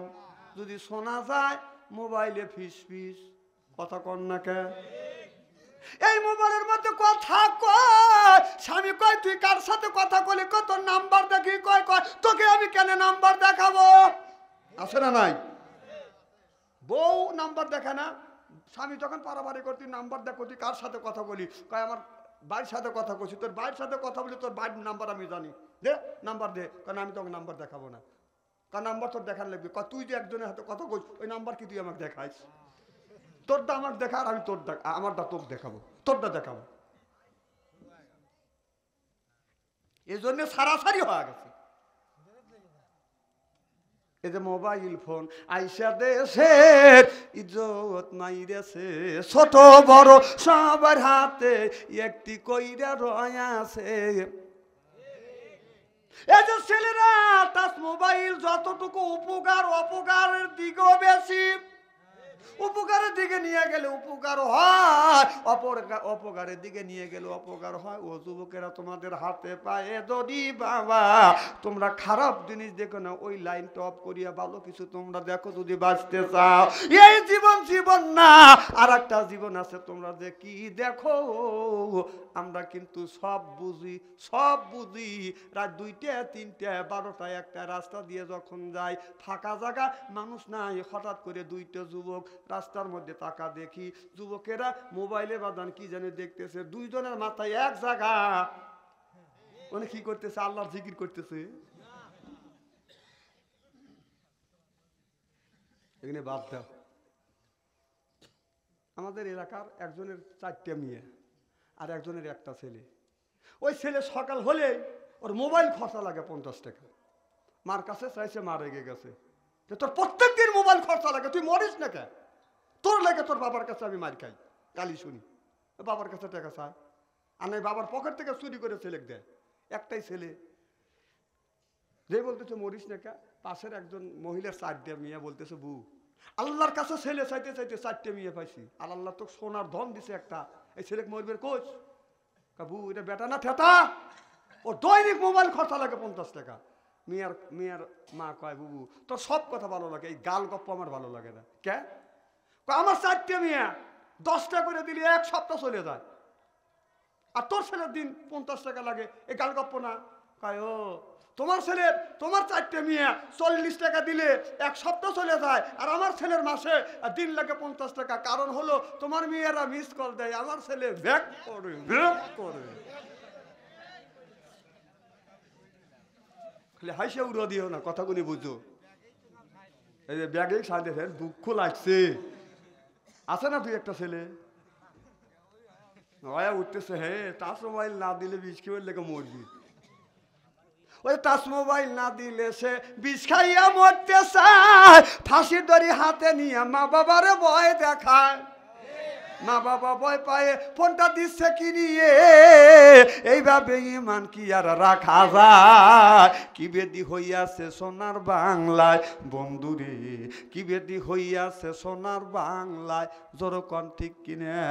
রসুল বলেছে ইয়ার পলিন বিদ্যা উঠে যাবে, এক সুরুল জাহির জাহিলি অবস্থিত হবে সেই অবস্থা আজ সোনার বাংলার জমিনে হচ্ছে। চিল্লে এখন ঠিক কিনে। আমার ভাইরা আমার, অর্ধ পৃথিবীর প্রেসিডেন্ট আমার রাস্তা দিয়ে বাদান হেঁটে যাচ্ছে, বাদান মাঠের মধ্যে দিয়ে বাদান হেঁটে যাচ্ছে, লক্ষ্য করে দেখে জ্যোৎস্না রাত একজন যুবতী মহিলা মাঠের মধ্যে দিয়ে বাদান হেঁটে যাচ্ছে, তাস তাস করে হেলে ডুলে হেঁটে যাচ্ছে। আমার মনে মনে চিন্তা করতেছে, আমার রাষ্ট্র শাসনে গভীর রাত্রি গভীর রজনীতে যুবতী মহিলা মাঠের মধ্যে দিয়ে হেঁটে যাচ্ছে, এই মেয়েটাকে, এই হরদতমর মেয়েটাকে দেখে সামনের দিকে বাদান আগা যাচ্ছে। আর মেয়েটা হরদতমরকে দেখছে, এটা যে হরদতমর মেয়েটা বাদান জানে না। মেয়েটা চিন্তা করতেছে, ওমরের রাষ্ট্র শাসনে রাত্রের বেলায় একা একা আমি হেঁটে গেছি, আমার কোনো অসুবিধা হয় না। আজকে একটা যুবকের সামনে পড়ে গেছি, আল্লাহ আমার ইজ্জত আর বুঝি আমি ধরে রাখতে পারলাম না। আল্লাহ মনে হয় আমার ইজ্জত আজকে নষ্ট হয়ে যাবে। ও মাওলা, তোমার কাছে সাহায্য চাই, তুমি আমাকে আমার ইজ্জতটাকে তুমি হেফাজত করো, এই যুবকের হাত থেকে তুমি আমারে বাঁচাও। মেয়েটা আল্লাহর কাছে এরকম বাদান কানুন মিনতি করতেছে। এটা যে মদিনার প্রেসিডেন্ট ওমরে মেয়েটা জানে না। মেয়েটা এই বলে জোরে জোরে হেঁটে যাচ্ছে, মনে মনে কল্পনা করতেছে যে এই যুবকটা আমার দিকে ধায়া আসছে, আগা আসছে, এই যুবকটা আমার ইজ্জত যদি নষ্ট করে। আমার মানুষের জীবনের সবচাইতে বড় সম্পদ, একটা নারীর জীবনে সবচেয়ে বড় সম্পদ হলো বাদন সতীত্ব সম্পদ। একটা পুরুষের জীবনে সবচাইতে বড় সম্পদ হলো বাদন সতীত্ব সম্পদ। টাকা হারা গেলে টাকা পাওয়ার সম্ভাবনা থাকে, দলিল হারা গেলে দলিল পাওয়ার সম্ভাবনা থাকে, মোবাইল হারা গেলে মোবাইল পাওয়ার সম্ভাবনা থাকে। বাদান চরিত্র নামে সার্টিফিকেট, কোন যুবক কোন যুবতী চরিত্র নামে সার্টিফিকেট যদি একটা বারের মতো যদি হারিয়ে ফেলে, আর জীবনেও চরিত্র নামে সার্টিফিকেট খুঁজে পায় না। চিল্লে এখন ঠিক কিনে। মেয়েটা কান্দে, মাওলা মনে হয় আমার চরিত্র নামে সার্টিফিকেট আজকে ধরে রাখতে পারবো না, হারিয়ে ফেলবো। এই বলে মেয়েটা জোরে জোরে হেঁটে যাচ্ছে। ওমর মনে মনে চিন্তা করতেছে, মেয়েটা মনে হয় আমারে দেখে ভয় পেয়েছে। পিছন থেকে ডেকে ডেকে বলে, ও গো মা, ভয় পাও না গো মা, তুমি কেন এই গভীর রজনীতে তুমি কোথায় যাচ্ছ মা? আমি তোমাকে সহযোগিতার সাহায্য করব। মা বলে যখন ডাক দিছে, মেয়েটা দাঁড়া গেছে। গাড়ি যেমন ব্রেক করে, মেয়েটা বাদান ব্রেক হয়ে গেছে। মেয়েটা মনে মনে চিন্তা করতেছে যে এই যুবকটা আমারে মা বলে ডাক দিছে, অন্তত এই যুবকের দ্বারা আমার ইজ্জতের ক্ষতি হবে না। হয়তো আমার গলার মালা আছে, ছিনতাই করে নিয়ে যাবে, হাতে চুরি আছে ছিনতাই করে নিয়ে যাবে, কানে দুল আছে ছিনতাই করে নিয়ে যাবে। আমি আমার চরিত্র নামে সার্টিফিকেট তো ধরে রাখতে পারবো, চরিত্র তো ধরে রাখতে পারবো। মেয়েটা সুস্থির ইচ্ছা ছেড়ে দিল, আমার চরিত্র যেন বাঁচে। কারণ যুবকটা মা বলে ডাক দিছে, অন্তত আমার চরিত্রের উপরে এই যুবকটা আঘাত করবে না। মেয়েটার ইমানের বিশ্বাস এসে গেছে। চিল্লে কন মারহাবা। মা বলে ডাক দিলে এত সুন্দর বাদান বিশ্বাস আছে। যখন হযরত ওমর মেয়েটার সামনে গেছে, যা বলে, ও মা, এই রজনীতে গভীর রাত গভীর রজনীতে মাঠের মধ্যে দিয়ে তুমি কেন একা একা হেঁটে যাচ্ছ? কারণটা কি, ব্যাপারটা কি? মেয়েটা বলো, হুজুর হুজুর হযরত ওমরের রাস্তায় শাসনে রাতে মাঝে মধ্যে একা একা রাস্তা দিয়ে আমি হেঁটে যাই, কোনো অসুবিধা হয় নাই, আজকে আপনার সামনে ধরা পড়ে গেছে। এবার হযরত ওমর বলে, ও যুবতী তোমার বাড়ি কোথায়, কত দূর যাবা? বলে হুজুর আমি 3 কিলোমিটার দূরে যাব। বলো চলো মা আমি তোমাকে আগা দিয়ে আসি। হযরত তোমার আগে আগে যায় আর মেয়েটা পিছনে পিছনে যায়। বলে মারে তুমি ডানে যেতে বললে ডানে যাব, বামে যেতে বললে আমি বামে যাব, তুমি আমার পিছনে থাকো আর আমি তোমার আগে আগে যাই। কথা বুঝতেছেন না? ওমর অর্ধ পৃথিবীর প্রেসিডেন্ট, ফাঁকা রাস্তা, মেয়েটাকে পাইয়া মেয়েটার পাশে যায় না, মেয়েটার আগে যায়। আর এখন দুলাভাই বিয়ে করি কে শালিকে নিয়ে মার্কেট করিয়া শালিকে আগে দিয়ে পিছনে পিছনে ওই দুলাভাই শালির কোমর দেখতে দেখতে যায়। শালু ওই রকম রঙিল জামা রঙিল শাদি মালা যায় পুতিজি, শালিরে না দেখলে দুলাভাই হয়া যায় অস্থি। এ যুবক রাস্তা দিয়ে যদি হেঁটে যাও, যদি কোনো যুবতী মহিলা দেখো, তুমি ওই মেয়েটাকে ওভারটেক করে মেয়েটার আগে যাওয়ার চেষ্টা করবে, কারণ যদি তুমি পিছনে থাকো বলা যায় না শয়তান তোমাকে অ্যাক্সিডেন্ট করাইতেই পারে। যদি একবার অ্যাক্সিডেন্ট হয়, পা যদি ফসকে যায়, পাও যদি ভাঙে যায়, ওই পা আর জোড়া লাগাইতে পারবে না। আমার কথা কি বুঝতেছেন কিনা বুঝতেছেন আল্লাহ ঘরে জানে। অসুবিধা হচ্ছে মনে হয়, তাই না? রাস্তা দিয়ে যাবে, অনেক লোক বলে হুজুর আমাদের মন কিছুই কয় না, আপনারা খালি আমাদের বুঝোয়া যান কেন, আমাদের মন অত নড়াচড়া করে না। আমি বললাম কেমন কথা বললে? বলো হুজুর প্রত্যেকটা মেয়ে রাস্তা দিয়ে গেলে আমরা মা বোনের মতো দেখাশোনা করি। আমি বললাম ভালো কথা, যে মেয়েটা তোমার মায়ের সমতুল্য তাকে মা বলে তুমি মানলে, যে মেয়েটা তোমার বোনের সমতুল্য তাকে তুমি বোন বলে মানলে, যে মেয়েটা তোমার বইয়ের সমতুল্য তুমি তাকে কি করবে?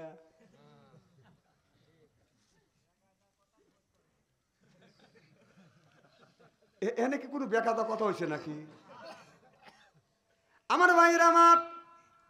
কারণ একজন 25 বছরের যুবক 40 বছরের বুড়িকেও বিয়ে করতে পারবে, ইসলামে জায়েজ আছে না নাই? কারণ সেটা আল্লাহ রাসূল প্রমাণ করে গেছে। আপনার 40 বছরে বুড়া 60 বছরে বুড়া আপনার 20-25 বছরে মেয়েকে বিয়ে করার অধিকার আছে না নাই? তাহলে যদি 40 বছরে বুড়ি আপনার 25 বছরে 20 বছরের যুবককে যদি বিয়ে করার অধিকার থাকে, আর আপনার ওই যে আপনার 60 বছরে 50 বছরে বুড়াও যদি আপনার 25-20 বছরে মেয়েকে বিয়ে করার যদি অধিকার থাকে, তাহলে রাস্তার মধ্যে কাকে আপনি দেখবেন আর কাকে আপনি দেখবেন না বিচার আপনার কাছে দিলাম। কথা বুঝতেছেন না আমার ভাইয়ের আমার? হযরত ওমর বলে মা মা তুমি পিছনে থাকো আমি আগে যাই। এবার মেয়েটা বলে হুজুর ডানে যান। ওমর ডানে যায়, বলে হুজুর বাম রাস্তা ধরেন, বাম রাস্তা ধরে ডান রাস্তা ধরেন, ডান রাস্তা ধরতে ধরতে যখন গন্তব্যস্থানে পৌঁছা দিলাম, এবার বলে হুজুর এইতে আমি আসছি, আমি আমার গন্তব্যস্থানে আসছি। হযরত ওমর বলে মা এখন আমি বাড়িতে যাই, তোমাকে গন্তব্যস্থানে পৌঁছা দিছি, আমার আত্মা শান্তি পাইছি। এবার মেয়েটার সঙ্গে সঙ্গে আল্লাহর কাছে হাত তুলে মোনাজাত করে, আল্লাহ যেই ওমরকে মদিনার তুমি প্রেসিডেন্ট বানাইছো, মাওলা এই ওমরকে মদিনার প্রেসিডেন্টের পদের থেকে বাতিল ঘোষণা করিয়া এই যুবকটা আমাদের বাড়ি পর্যন্ত পৌঁছা দিছে, আল্লাহ এই যুবকটাকে তুমি মদিনার প্রেসিডেন্ট বানা। জোর কর। হযরত ওমর কথা শুনছে, ব্রেক করছে, ঘুরে মেয়েটার কাছে আসছে, মারে তুমি কি হযরত ওমরকে দেখেছো? বলো হুজুর হযরত ওমরের রাষ্ট্র শাসনে আমি বসবাস করি, কিন্তু হযরত ওমরকে কোনোদিন দেখি না। হযরত ওমর বলে মা যেই ওমরের বিরোধিতা করতেছো আল্লাহর কাছে তুমি দরখাস্ত করতেছো, আর যেই যুবকের পক্ষে তুমি আল্লাহর কাছে দোয়া করতেছো মদিনার প্রেসিডেন্ট বানানোর জন্য, মা তাকিয়ে দেখো আমি মদিনার প্রেসিডেন্ট দিলেন, আমার নাম হলো হযরত ওমর, চিল্লাইয়া কোন মারহাবা। এই রকম যদি নেতা হয়, নারীদের ইজ্জত নষ্ট কোনোদিন হবে না। এই ধরনের যদি নেতা হয়, আপনার মানুষ মাইরে তার লাশের উপরে কোনোদিন ড্যান্স দিতে পারে না। 2006 সাল, 2006 সাল, যেরকম কয় সাল, আরো জোরে, 28 তারিখে অক্টোবরে লগি বৈঠা দিয়া মানুষ মারে, লগি বৈঠা দিয়া মানুষ মারিয়া জয় বাংলার স্লোগান করে। কথা কর না কে, যেরকম ঠিক কিনা হক কথা ছাই দিবেন। 28 তারিখে অক্টোবরে লগি বৈঠা দিয়া মানুষ মারে, লগি বৈঠা দিয়া মানুষ মারিয়া জয় বাংলার স্লোগান করে। লগি বৈঠা দিয়া মানুষ মারিয়া লাশের উপরে থাকে দাঁড়াইয়া, লগি বৈঠা দিয়া মানুষ মারিয়া লাশের উপরে থাকে দাঁড়াইয়া, বাদ্যযন্ত্র হাতে নিয়ে সুন্দর সুন্দর ডান্স করে। 28 তারিখে অক্টোবরে আবু জাহেল মানুষ মেরেছিল পায়েতে রশি লাগাইয়ে, জালিম বাদশা মানুষ মার জয় বাংলার স্লোগান দিয়ে। জালিম বাদশা মানুষ মেরেছে লগি বইটা হাতে নিয়ে। জোরে জোরে কোন ঠিক কিনা? এই দলটি করে যারা সরল সোজা মানুষ ওরা, এই দলটি করে যারা সরল সোজা মানুষ ওরা, লগি বৈঠা দিয়া মানুষ মারে, ন্যায় অন্যায় ওরা বোঝে না, এত আবেগ ভালো না। চিল্লে এখন ঠিক কিনা? অত আবেগ নিয়ে সব কাজ বাদান করা যায় না, আবেগে সব কাজ হয় না।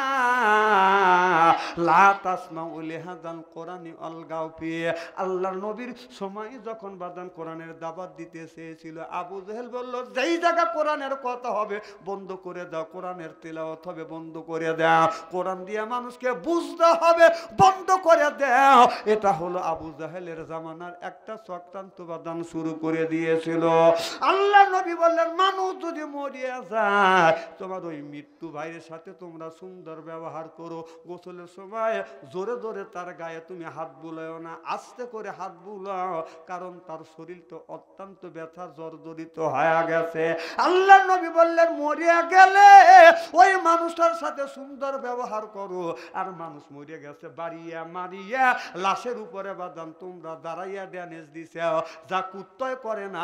ওলাইকা কাল আনআমে বালহুম আদল ওলাইকা হুমুল গাফিলুন। ওরা হলো কুত্তা, ওরা হলো চারি পায়া পশু, চারি পায়া জানোয়ার, পশুর চাইতে নিকৃষ্ট। চিল্লে চিল্লে কোন ঠিক কিনে?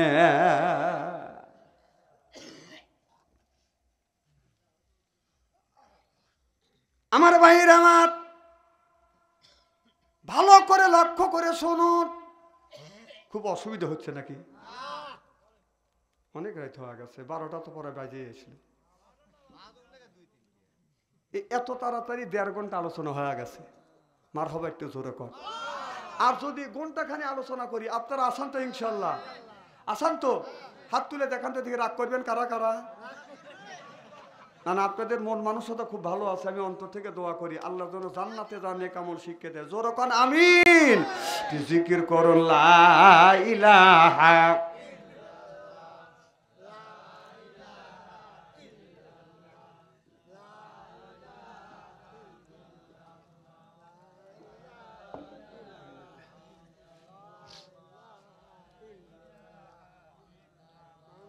এরকম না না, আমি জানি তো ইমানের স্পিরিট আছে আপনাদের, আপনারা হুজুর খাটা না জানেন।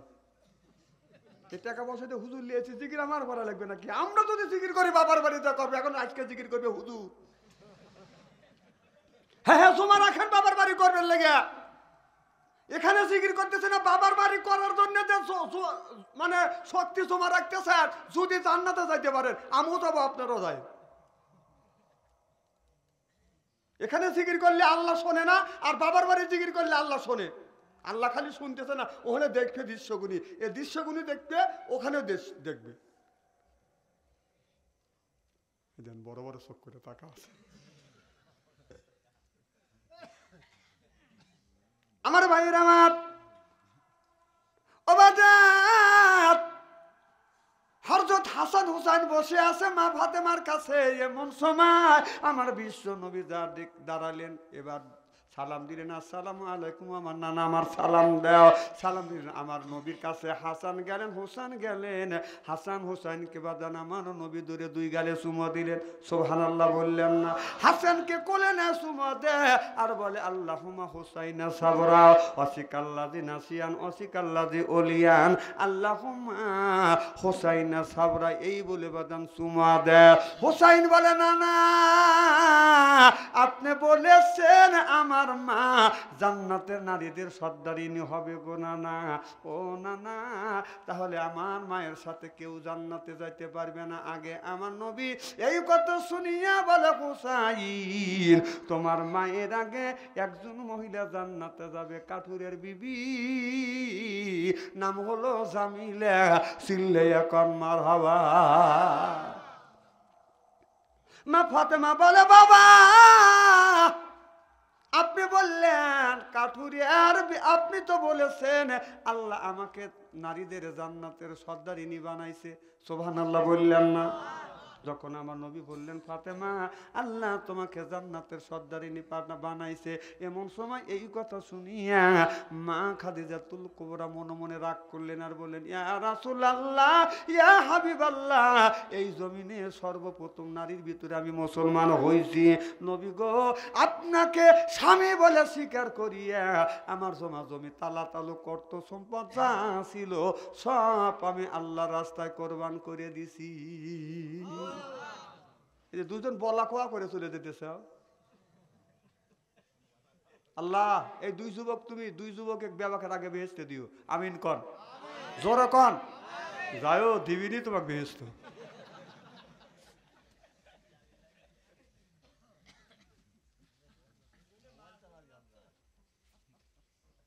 মাছ মারার যুবক কি মাছ মারবে যেতেছে আল্লাহ জান আর ওরাই জানে। কি যেন বলতেছিলাম? সুবহানাল্লাহ জোরে কর। মা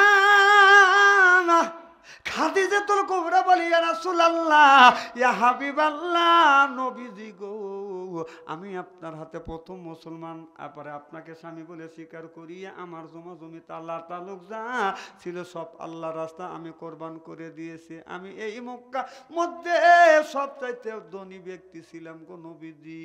এরপরে আমি নামাজ পড়ি, রোজা রাখি, আপনার জন্য আমি খেদমত করি। আপনি কেন জান্নাতের আমাকে, আল্লাহ কেন আমাকে জান্নাতের সর্দারিনী বানালো না? আমার নবী বলে খাদিজা তুমি বলো তুমি কয়দিন ধরে মুসলমান হইছো? বলো হুজুর 55 বছরে আমি মুসলমান হইছি। এরপরে বলতেছে খাদিজা দে তোমার মিয়া মুসলমান কবে থেকে, কয় জন্মের সত্যি মুসলমান? বলো কে খাদিজা তোমাকে কত মানুষ দেখছে? বলে আমি বিয়ার আগে হাজার হাজার মানুষ আমারে দেখছে। বলে তোমার মিয়া ফাতেমা জন্মের পরে তোমার বিটি ফাতেমাকে কে দেখছে? বলে ইয়া রাসূলুল্লাহ, ইয়া হাবিবাল্লাহ, আমার বিটি ফাতেমাকে কেউ দেখে নাই। ও খাদিজা তুমি বৃদ্ধ বয়সে মুসলমান হইছো, জন্মের পরে তোমাকে অনেক মানুষ দেখছে, আর আমার মিয়া ফাতেমাকে জন্মের পরে দেখে নাই। এখন তুমি বলো খাদিজা জান্নাতের সর্দারিনী আল্লাহ যদি বানায় তোমাকে বানাবে না ফাতেমাকে বানাবে? মা খাদিজাতুল কুবরা বললেন এই দিক থেকে আমার বিটি ফাতেমাই জান্নাতের সর্দারিনী হওয়ার উপযুক্ত। চিল্লে এখন মারহাবা। ও বাবা আপনি তো বলেছেন আল্লাহ জান্নাতের নারীদের সর্দারিনী বানাইছে, আর আপনি এই জবান দিয়ে বলতেছেন কাঠুরের বিবি জামিলা আমার আগে আগে জান্নাতে যাবে। বলতেছে মারে তোমার সাথে আর কোনো কথা নাই, আমি তোমার সাথে তর্ক করব না, কারণ তুমি আমার মা। মা, আমার মা আমিনা যখন মারা গিয়েছে গো মা, মা রে তুমি আমার মা, আমিনা যা না করছে তুমি তা করছো গো মা। মা, আমি যখন তাইপের জমিনে কলমার দাবাত দেওয়ার জন্য গেছি গো মা, ও মা ফাতেমা, আমি যখন তাইপের জমিনে কলমার দাবাত দিতে গেছি, তাইপের মানুষেরা আমার গায়ে পাথর মারছে মা। মা রে আমার চামড়া ফেটে গেছে, রক্তগুলি প্রবাহিত হয়েছে। এ মা, আমি যখন ক্ষত বিক্ষত শরীর নিয়ে যখন আমি বাড়িতে আসছি, আমার নবীর চারটা মিয়া, আমার নবীর চারটা মিয়া, সর্বশেষ মিয়া সত্য মিয়াটা হলো বাদার হযরত ফাতেমা। চারটা মিয়ার মধ্যে কুলসান বলে বাবা আমার মা দুনিয়ায় নাই, আপনি কেন এই তাইপের জমিনে কলেমার দাওয়াত দিতে গেলেন? কুলসাম বলে, রোকেয়া বলে, আব্বা আপনার চাচা মারা গেছে, আপনি কেন কলেমার দাওয়াত দিতে তাইপে গেলেন? যদি তাইপে নাই যাইতেন আপনাকে এরকম করে আঘাত করতো না। সব বিটি এক একজন এক এক ধরনের কথা বলে, মা ফাতেমা কোনো কথা বলে না। আমার নবীকে ধরে নিয়ে ঘরের মধ্যে বাদান শোয়াইয়া আমার নবীর বিটি ফাতেমা কি করলেন, চুলার মধ্যে বাদান পানি সিদ্ধ করছে, আবার আর এক পাতিলে বাদান জয়তুলের তেল গরম করিয়া এরপরে গরম পানি দিয়া আমার নবীর ক্ষত জায়গা রক্ত মোবারক গুনে বাদান পরিষ্কার করে মুছে দিছে। এরপরে জয়তুলের তেল গুনে যা গরম করিয়া করিয়া ক্ষত জায়গা যখন লাগিয়ে দিছে, আমার নবী বাদান আরাম পাইছে। অমনি মা ফাতেমার উলুর উপরে, মা ফাতেমার উলুর উপরে আমার নবী ঘুমিয়ে পড়েছে। এমন সময় আমার নবী ঘুমের মধ্যে স্বপ্ন দেখতেছে, নবীর মা আমেনা নবীর সামনে এসে হাজির হয়ে গেছে। আমার নবী স্বপ্নের মধ্যে মা আমিনার সাথে কথা বলতেছে, মা সেই ছোট্টবেলায় তুমি চলে গেছো মা, আর তোমার এতিম বাবারে তুমি তোমার এতিম সন্তানরে দেখলে না। মা রে, জন্মের পরে আমি জীবনে কোনোদিন আমি আমার আব্বা দেখি নাই, আব্বাকে আব্বা বলে ডাকি নাই গো মা। ও মা, আমি 6 বছর বয়স পর্যন্ত আমি তোমাকে মা বলে ডাকছি, তোমার পাশে থাকছি, কিন্তু একটুকু তোমার খেদমত করতে পারি নাই গো মা।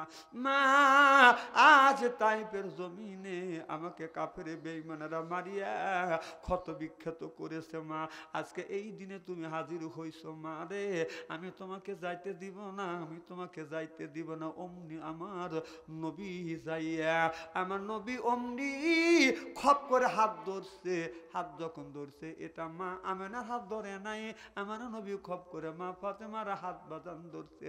মা ফাতেমা মনে মনে চিন্তা করতেছে, আমার বাবা মনে হয় স্বপ্নে দেখতেছে। অমনি আমার মা ফাতেমা নবীর বিটি ফাতেমা অমনি নবীর কপালে বাঁধান চুমো দিছে। অমনি আমার নবীর ঘুম ভেঙে গেছে, ঘুম থেকে আমার নবী জায়গা দেখে আমার নবী মা আমেনার হাত ধরে না, হযরত ফাতেমার হাত নবী চেপে ধরেছে। চিল্লে এখন সুবহানাল্লাহ। এবার মা ফাতেমা বলে, বাবা আপনি মনে হয় স্বপ্নে দেখতেছেন? বলে, হ্যাঁ মা আমি স্বপ্নে দেখছি মা, স্বপ্নের মধ্যে আমার মা আমেনা এসে হাজির হয়ে গেছে। আমার মা 6 বছর বয়সের সময় চলে গেছে, আর মার সাথে দেখা হয় নাই। আজকে যখন তুমি আমার গায়ে জয়তুলের তেল গুনে গরম করে করে লাগাচ্ছ, ও মা আমার মা আমেনা এসে আমার কাছে হাজির হয়ে গেছে। আমাকে বলতে, বেটা মুহাম্মদ এত কষ্ট দিয়ে দিয়ে তোমাকে পাথর মারছে, তোমাকে মারছে বেটা, আমি তোমার মা তোমার কাছে হাজির হয়ে গেছি। যার মা না সেই মায়ের ব্যথা বোঝে, বাবা যার মারা গেছে সেই ব্যক্তি কিন্তু বাবার ব্যথা বোঝে। কলিজে আঘাত লাগবে ওই মানুষটা যার মা নাই বাবা নাই, সেই লোকটার কলিজে আঘাত লাগবে বাদান। এখন চিন্তা করে দেখেন, অনমুরব্বী বাবা হারাইছে আর বাবারে দেখে না, মা হারাইছে মার আদর পায় না। আমার মা এই জমিনে 112 বছর পর্যন্ত বাদান বেঁচে ছিল, আমার মা 112 বছর পর্যন্ত বেঁচে ছিল, আর আমার বাবা 97 বছর পর্যন্ত এই জমিনে বাদান বেঁচে ছিল। আমি দেখছি আমি যখন পৌষ মাসে শীতের দিনে আমি যখন বাদান মাহফিল থেকে যখন বাড়িতে গেছি, যা দেখি বাড়ির সব মানুষ ঘুমাইছে বাদান রে, সব মানুষ ঘুমাইছে, কিন্তু মার ঘরে দরজার কাছে গেছি, মার ঘরে দরজা বাদান খোলা পাইছি, বিবির ঘরে দরজা হাত দিছি, দরজা গুনি বাদান শক্ত পাইছি, ছেলে মেয়েদের ঘরে দরজা হাত দরজা শক্ত পাইছি, মার ঘরে দরজা হাত দিছি, দরজা খুলের গেছে, যা দেখি মা দুঃখিনী এখন পর্যন্ত ঘুমায় নাই। মারে বলছে বাবা তুমি কেন ঘুমাও নাই? মা বলে বেটা রে তুমি মাপিলে গেছো বেটা, আমি তোমার মা, যতক্ষণ পর্যন্ত তুমি বাসায় না আসো বেটা আমি তোমার মা, আমি ঘুমাই না বেটা।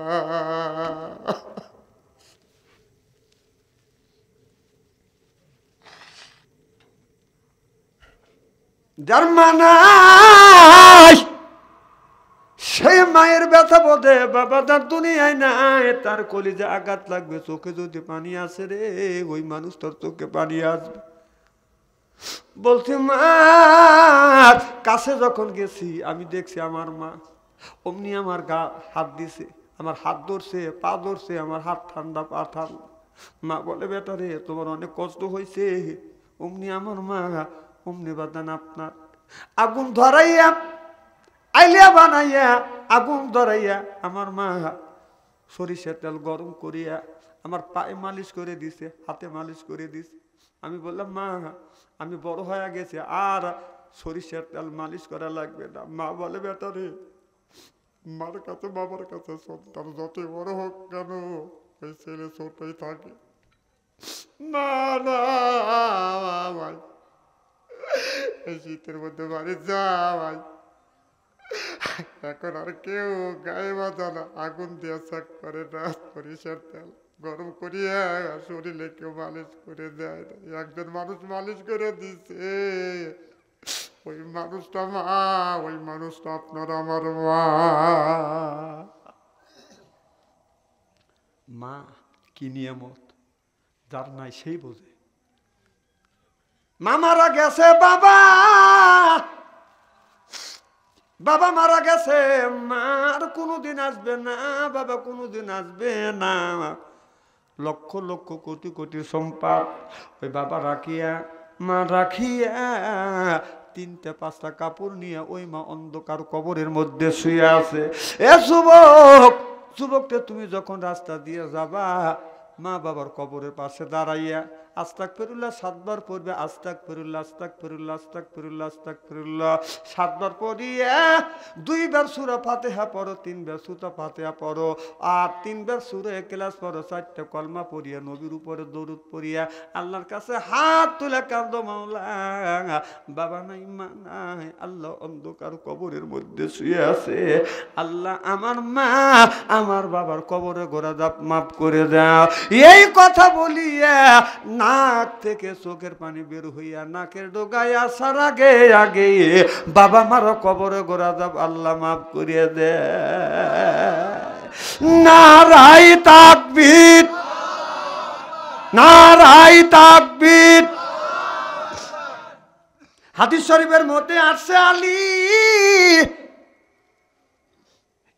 কবরের পাশে দাঁড়াইছে, দাঁড়াইয়া বলে ও কবরবাসীরা তোমার কবরের হালাত গুনি বলো। কবরবাসীরা আলীর সাথে কথা বলতেছে, আলী তুমি দুনিয়ার হালাত বলো। ডেকে বলে কবরবাসীরে তুমি যেই বাড়িটা রাখছো এই বাড়িটা 4 ভাগে ভাগ হয়ে গেছে, তোমার আর ঘর বাড়ি নাই, তোমার যেই বাড়ি আছে সেই বাড়িটা 4 ভাগে ভাগ হয়েছে, তোমার যে কয়টা ঘর করছো ঘর ভাঙিয়া চুরিয়া নতুন করে ঘর গড়াইছে, তোমার জমি যা তোমার নামে ছিল সব তোমার ছেলে মেয়েরা নামে নামে লেখে আনিছে, আর তোমার নাম বলতে এই দুনিয়ার বুকে নাই। তবে বলো হে কবরবাসীরা আমি দুনিয়ার হালাত বললাম, তুমি একটু কবরের হালাত বলো। দেখে বলে ভাই রে কবরের মধ্যে মধ্যে আমরা বড় অনেক কষ্ট আছি। দুনিয়ায় নামাজ পড়ি নাই, আল্লাহর হুকুম মানি নাই, কবরের মধ্যে ফেরেশতারা আমাদের এমন আযাব দিচ্ছে। ও ভাই, দুনিয়ার সন্তানেরা যদি দোয়া করে ওই দিন আমরা কবরের মধ্যে শান্তি পাই, আর দোয়া দান খয়রাত যদি না করে আমরা শান্তি পাই না।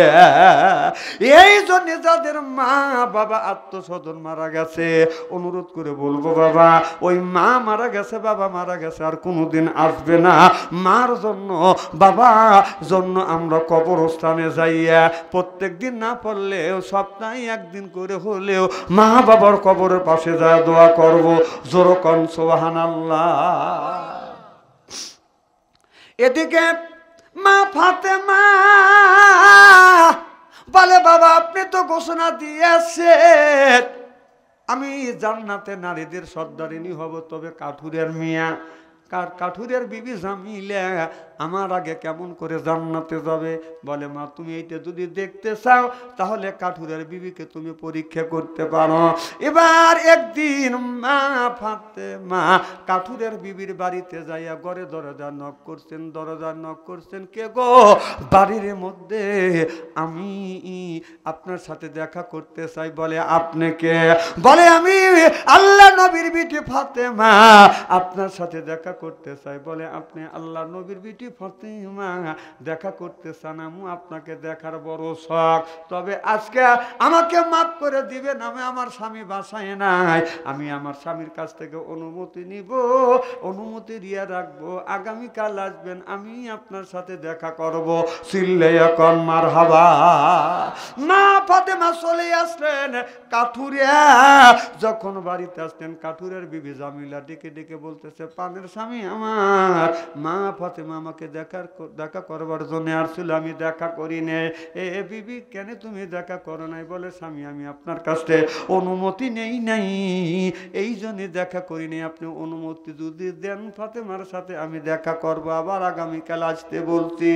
এবার কাঠুরে বলে, বিবি জামিলা আমি তোমাকে অনুমতি দিলাম, মা ফাতেমার শুধু তুমি দেখা করবে। কাঠুরিয়া চলে গেছে। পরের দিন মা ফাতেমা হযরত হোসাইনকে সাথে নিয়ে বাদান চলে গেছে, যা দরজা নক করছে, ও জামিলা আমি ফাতেমা আসছি তোমার সাথে দেখা করবার জন্য। বলে, মা আসছেন তো ভালো কথা, আপনার পাশে একটা বাচ্চা দেখছি, বাচ্চাকে? বলে, আমি এই বাচ্চাটা হচ্ছে আমার ছোট ছেলে হযরত হোসাইন। বলে, মা আমার স্বামীর কাছ থেকে আমি অনুমতি নিছি আপনার সাথে দেখা করবার জন্য, আপনার ছেলে সাথে আনবেন এই কথা তো আমি বলি নেই, আল্লাহর রাস্তায় মাফ করেন, আগামীকাল আসেন, আমি আমার স্বামীর সাথে আমি স্বামীর কাছ থেকে অনুমতি নিব। চিল্লাইয়া কোন মারহাবা। পরের দিন কাঠুরিয়া আসছে। কাঠুরে এসে বিবিকে সালাম দিছে, বিবি রে মা ফাতেমার সাথে তুমি দেখা করছো? কয়, না দেখা করি নাই। কেন তুমি দেখা করো নাই? কয়, দেখা করি নাই এই জন্যে আপনি অনুমতি দিছেন ফাতেমার সাথে, কিন্তু তার ছেলের সাথে আনবে এই অনুমতি তোলেই নেয়। এবার অনুমতি আপনি দেন, তার ছেলের সাথে আমি দেখা করব কিনা হোসাইনের সাথে? বলে, হ্যাঁ বিবি দেখা করতে পারবে। এই বলে কাঠুরিয়া চলে গেছে। পরের দিন মা ফাতেমা ওই দিন বাজান হযরত হাসানকে হোসাইনকে লেয় নাই, ওই দিন হাসানকে সঙ্গে করে নিয়ে গেছে। এবার যা নক করছে, দরজা নক করছে, জামিলা আমি ফাতেমা আসছি তোমার সাথে দেখা করবার জন্য। বলে, কাল কোন ছেলে আনছিলে? কয়, ছোটটা। আজকে কাকে নিয়ে আনছো? কয়, বড় ছেলে। কয়, মাফ করেন মা, ছোট ছেলের সাথে দেখা করার অনুমতি নিছি, বড় ছেলের কাছে দেখা করবার জন্য অনুমতি নেই নাই। আমার ভাইরা, আমার মা ফাতেমা পরীক্ষা নিরীক্ষা করিয়া এবার হযরতে ফাতেমা আমার নবীকে বলতেছে, বাবা আপনি ঠিকই বলছেন, কারণ এত সুন্দর মানুষ জীবনে কোনোদিন দেখি না। আমাদের বিবিরা বাড়ির থেকে বাদান চলে যায়, স্বামীর কাছে অনুমতির দরকার হয় না, পারমিশনের দরকার হয় না। হাদিস শরীফের মধ্যে আছে, বাবা যদি মারা যায়, আপনার স্বামী যদি অনুমতি না দেয়, মা আপনার স্বামীর বিনে অনুমতিতে আপনার বাবা মারা গেলে তাকে দেখতে যাইতে পারিবেন না। হাদিসে যদি এটা নিষেধ থাকে, বাবা মারা গেছে দেখতে যাবেন, স্বামী যদি অনুমতি না দেয় যাইতে পারবেন না, তাহলে কোন জ্ঞানে কোন বিবেকে বাড়ির থেকে স্বামী যখন আপনার যখন যায় মাঠে, আপনি চলে যান ঘাটে, কথা কয় না, এরপরে মার্কেট করে আনেন, মা আপনাদের জন্যই তো জান্নাত সাজা রাখছে, যায়েন যায়েন। মাদের বলবো, মারে যেখানে যান আমার কোনো দুঃখ নাই, আপিত্ত নাই, স্বামীর কাছ থেকে অনুমতি নিয়ে যাবেন, এরপরে অনুমতি নিয়ে রাস্তা দিয়ে যখন যাবেন, মা আপনি বোরখাটা ব্যবহার করবেন, পরবেন, হিজাবটা পরবেন। আমাদের দেশের মেয়েরা বোরখা পরে টাইট, পিছন থেকে যুবকেরা করে ফাইট, কথা কন না কে? হায় রে বোরখা, এখন আবার মেক্সি গায়ে দিছি, মেক্সি গায়ে দেবার মেক্সি দেহায়, মেক্সি গায়ে দিয়ে যায় কম বোরখা কই, এমন এক ভাবি বললাম, কারণ মেক্সি গায়ে দিয়ে আবার বোরখা লাগে নাকি? খালি নতুন নতুন ফতুয়া দেও, গাও কি ডাকে নাই? চিন্তা করে দেখছে একজন লোক জামাতের সাথে নামাজ আদায় করে, একামত উলার সাথে নামাজ পড়ে, এরকম লোক আছে না? বাড়ির পাশে মসজিদ, উনি কোনোদিন একামত উলো ছাড়ে না, চেষ্টা করে একামত উলোর সাথে। একদিন ওযু দিচ্ছে, বাড়ির পাশে মসজিদ, এদিকে মুয়াজ্জিন সাহেব একামত দিচ্ছে, হাইয়া আলা সালাহ হাইয়া আলাল ফালাহ, কত কমাদে সালাহ কত কমাদে সালাহ। উনি চিন্তা করতেছে একামত না ছুটে গেল, লোকটা তাড়াহুড়ো করে ওযু দিয়ে ঘরের মধ্যে ঢুকছি, ঢুকে ওর জুব্বা আর বোর মেক্সি এক জায়গায় রয়েছে, অত মার করে নাই, ওর জুব্বা বাদ দে লেওয়া বাদ দিয়ে থিয়া ভুলে ওর বোর মেক্সি নিয়ে গায়ে দিদি দিদি মসজিদের মধ্যে ঢুকে পড়ছে। জুব্বা বড় হাতা, মেক্সিরও বড় হাতা, মানে বউটা একটু বড় আর জামাইটা একটু ছোট, মেক্সি গায়ে দিছে, জুব্বর মতো হয়ে গেছে। ও যায় আল্লাহু আকবার বলে শুরু করে দিছে। আর পাশে আর একজন হাদি সাহেব টাকা দেয় যে জুব্বা বাদে মেক্সি গায়ে দিয়েছি। আর মেয়েদের কাপড়ের একটা বাসনা আলাদা না, কথা কয় না। ছোটবেলা বাবার গেঞ্জি, আমাদের গেঞ্জি, ভাইয়ের গেঞ্জি যদি এক জায়গায় থাকে, যদি না চিনবে পারছি, গেঞ্জিটা নিয়ে এরকম নাকের কাছে নিলি গন্ধ শুকলে পাওয়া যায়, এটা বাবার গেঞ্জি, এটা বাড়ি গেঞ্জি, এটা আমার গেঞ্জি, বোঝে না, বোঝে না। তো এখন বুঝতেছেন, বুঝছেন কি লেটে। তোর মেক্সি গায়ে দিছে, জুব্বর একটা সেন, মেক্সির একটা সেন। তখন আদি সাহেব দেখতে কেড়ে টাকা দেখা যায় মহিলার কাপড়ের বাসনা পাওয়া যায়, টাকা দেয় যে মেক্সি গায়ে দিয়েছি। ও ডাইন পাশে যে আছে তাক মারছে কে নিয়ে, যে কি কি হয়েছে, টাকা দেখ সাদেক চাচা কি করছি, টাকা দেখা যে জুব্বা রেখে মেক্সি গায়ে দিছি। আবার বাম পাশে যে আছে ওনারই একই অবস্থা, আর পিছনে যারা আছে তারা তো টাটকা দেখতেছে। মানে এইরকম করতে করতে মুসল্লির যে কজন আছে 10-15 জন, বেবাকের দেখার কাম শেষ, নামাজের 12টা বেজে গেছে। ইমাম সাহেব দেখেও নাই, ওনার নামাজ 10 টাকা নাই, সালাম ফিরে দেখে যে বেবাকের নামাজ শেষ, খালি আসতেছে, হাসো কে, নামাজ বাদ দিয়ে এরকম করো, ইমাম সাহেব গালাগালি করতেছে, এরকম করো, হুজুর এরকম করবো না। সাদেক চাচা দেখো কি করছে, জুব্বা বাদ দিতে ওর বোর মেক্সি গায়ে দিয়েছে, মানুষ হাসবে না কে? যাই করেন, জুব্বার জামা বিবিরি মেক্সি আলাদা থাকবে, আপনার ইটা আলাদা রাখবে। ভুলে একদিন আমি তো, আমার সাদা একটা রুমাল আছে, বিবির একটা সাদা ওড়না আছে, ভুল করে আমি ফজরের নামাজ পড়ে যাচ্ছি, নিজের রুমাল মনে করে বড় ওড়না নিয়ে গেছি। আমরা তো একেবারে অবোধ না, কথা বুঝতেছেন না, যে নিচে থুয়ে দিছি, থুয়ে আল্লাহ আকবার কা টাকা দিয়ে দিয়ে রুমাল বাদ দিয়ে থুয়ে ওড়না নিয়ে গেছি। আপনার করে নিয়ে ছেড়ে দিয়ে ওড়না ফাইন করে জোয়ারা থুয়ে দেবেন, কেউ যেন ধরবেন না পারে।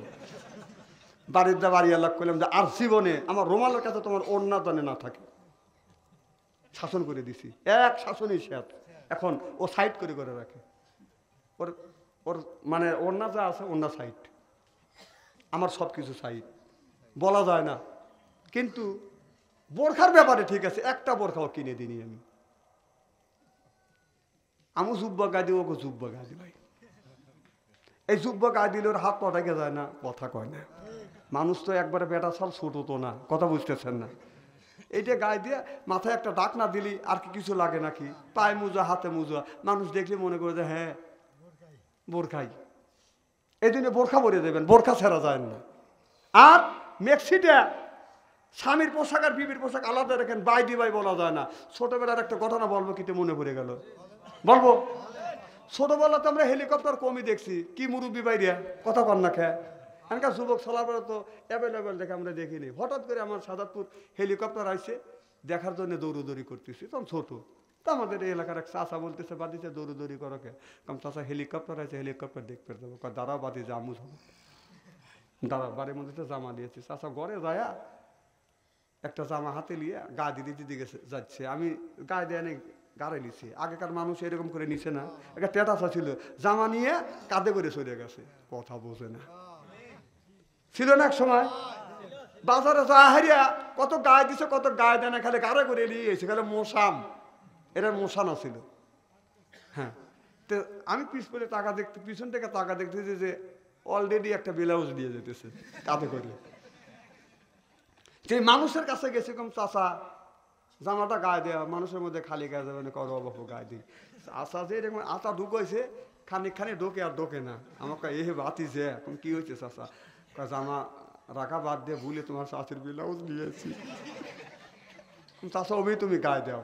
তার আগেকার ব্লাউজের আসলে হলে পিছনে কাটা, কথা কয় না। নিজে দেখছি আমার বিবিকে ব্লাউজ পিছনে কাটা ব্লাউজ লাগাইছি, এখন তো সুবিধা হয়ে গেছে সামনে কাটা। তো সামনে যখন হাত দুগো দিয়ে এরকম করে যখন মানুষের সামনে দাঁড়াইছে, সব হেলিকপ্টার দেখা বাদ দিয়ে চাচার দিকে তাকা আছে। জীবনে মানুষ দেখতে আন্তর্জাল মানুষ দেখে নাকি ব্লাউজ গায়ে দিয়ে আইছে নাকি মানুষ। তো যাই করেন হিসাব নিকেশ করে করেন। তো যা হোক, আমি দীর্ঘ সময় কথা বলেছি যে যুবকেরা প্রত্যেক বছর এখানে কোরআনের মাহফিল করে, এখানে প্রত্যেক বছর কোরআনের মাহফিল হবে, এটা কি আপনারা চান? কি কারণ কারা কারা চান? চান কি? কারা কারা চান? এটা হাত তুলে দেখান তো দেখি। লিল্লাহি তাকবীর, লিল্লাহি তাকবীর, আলহামদুলিল্লাহ।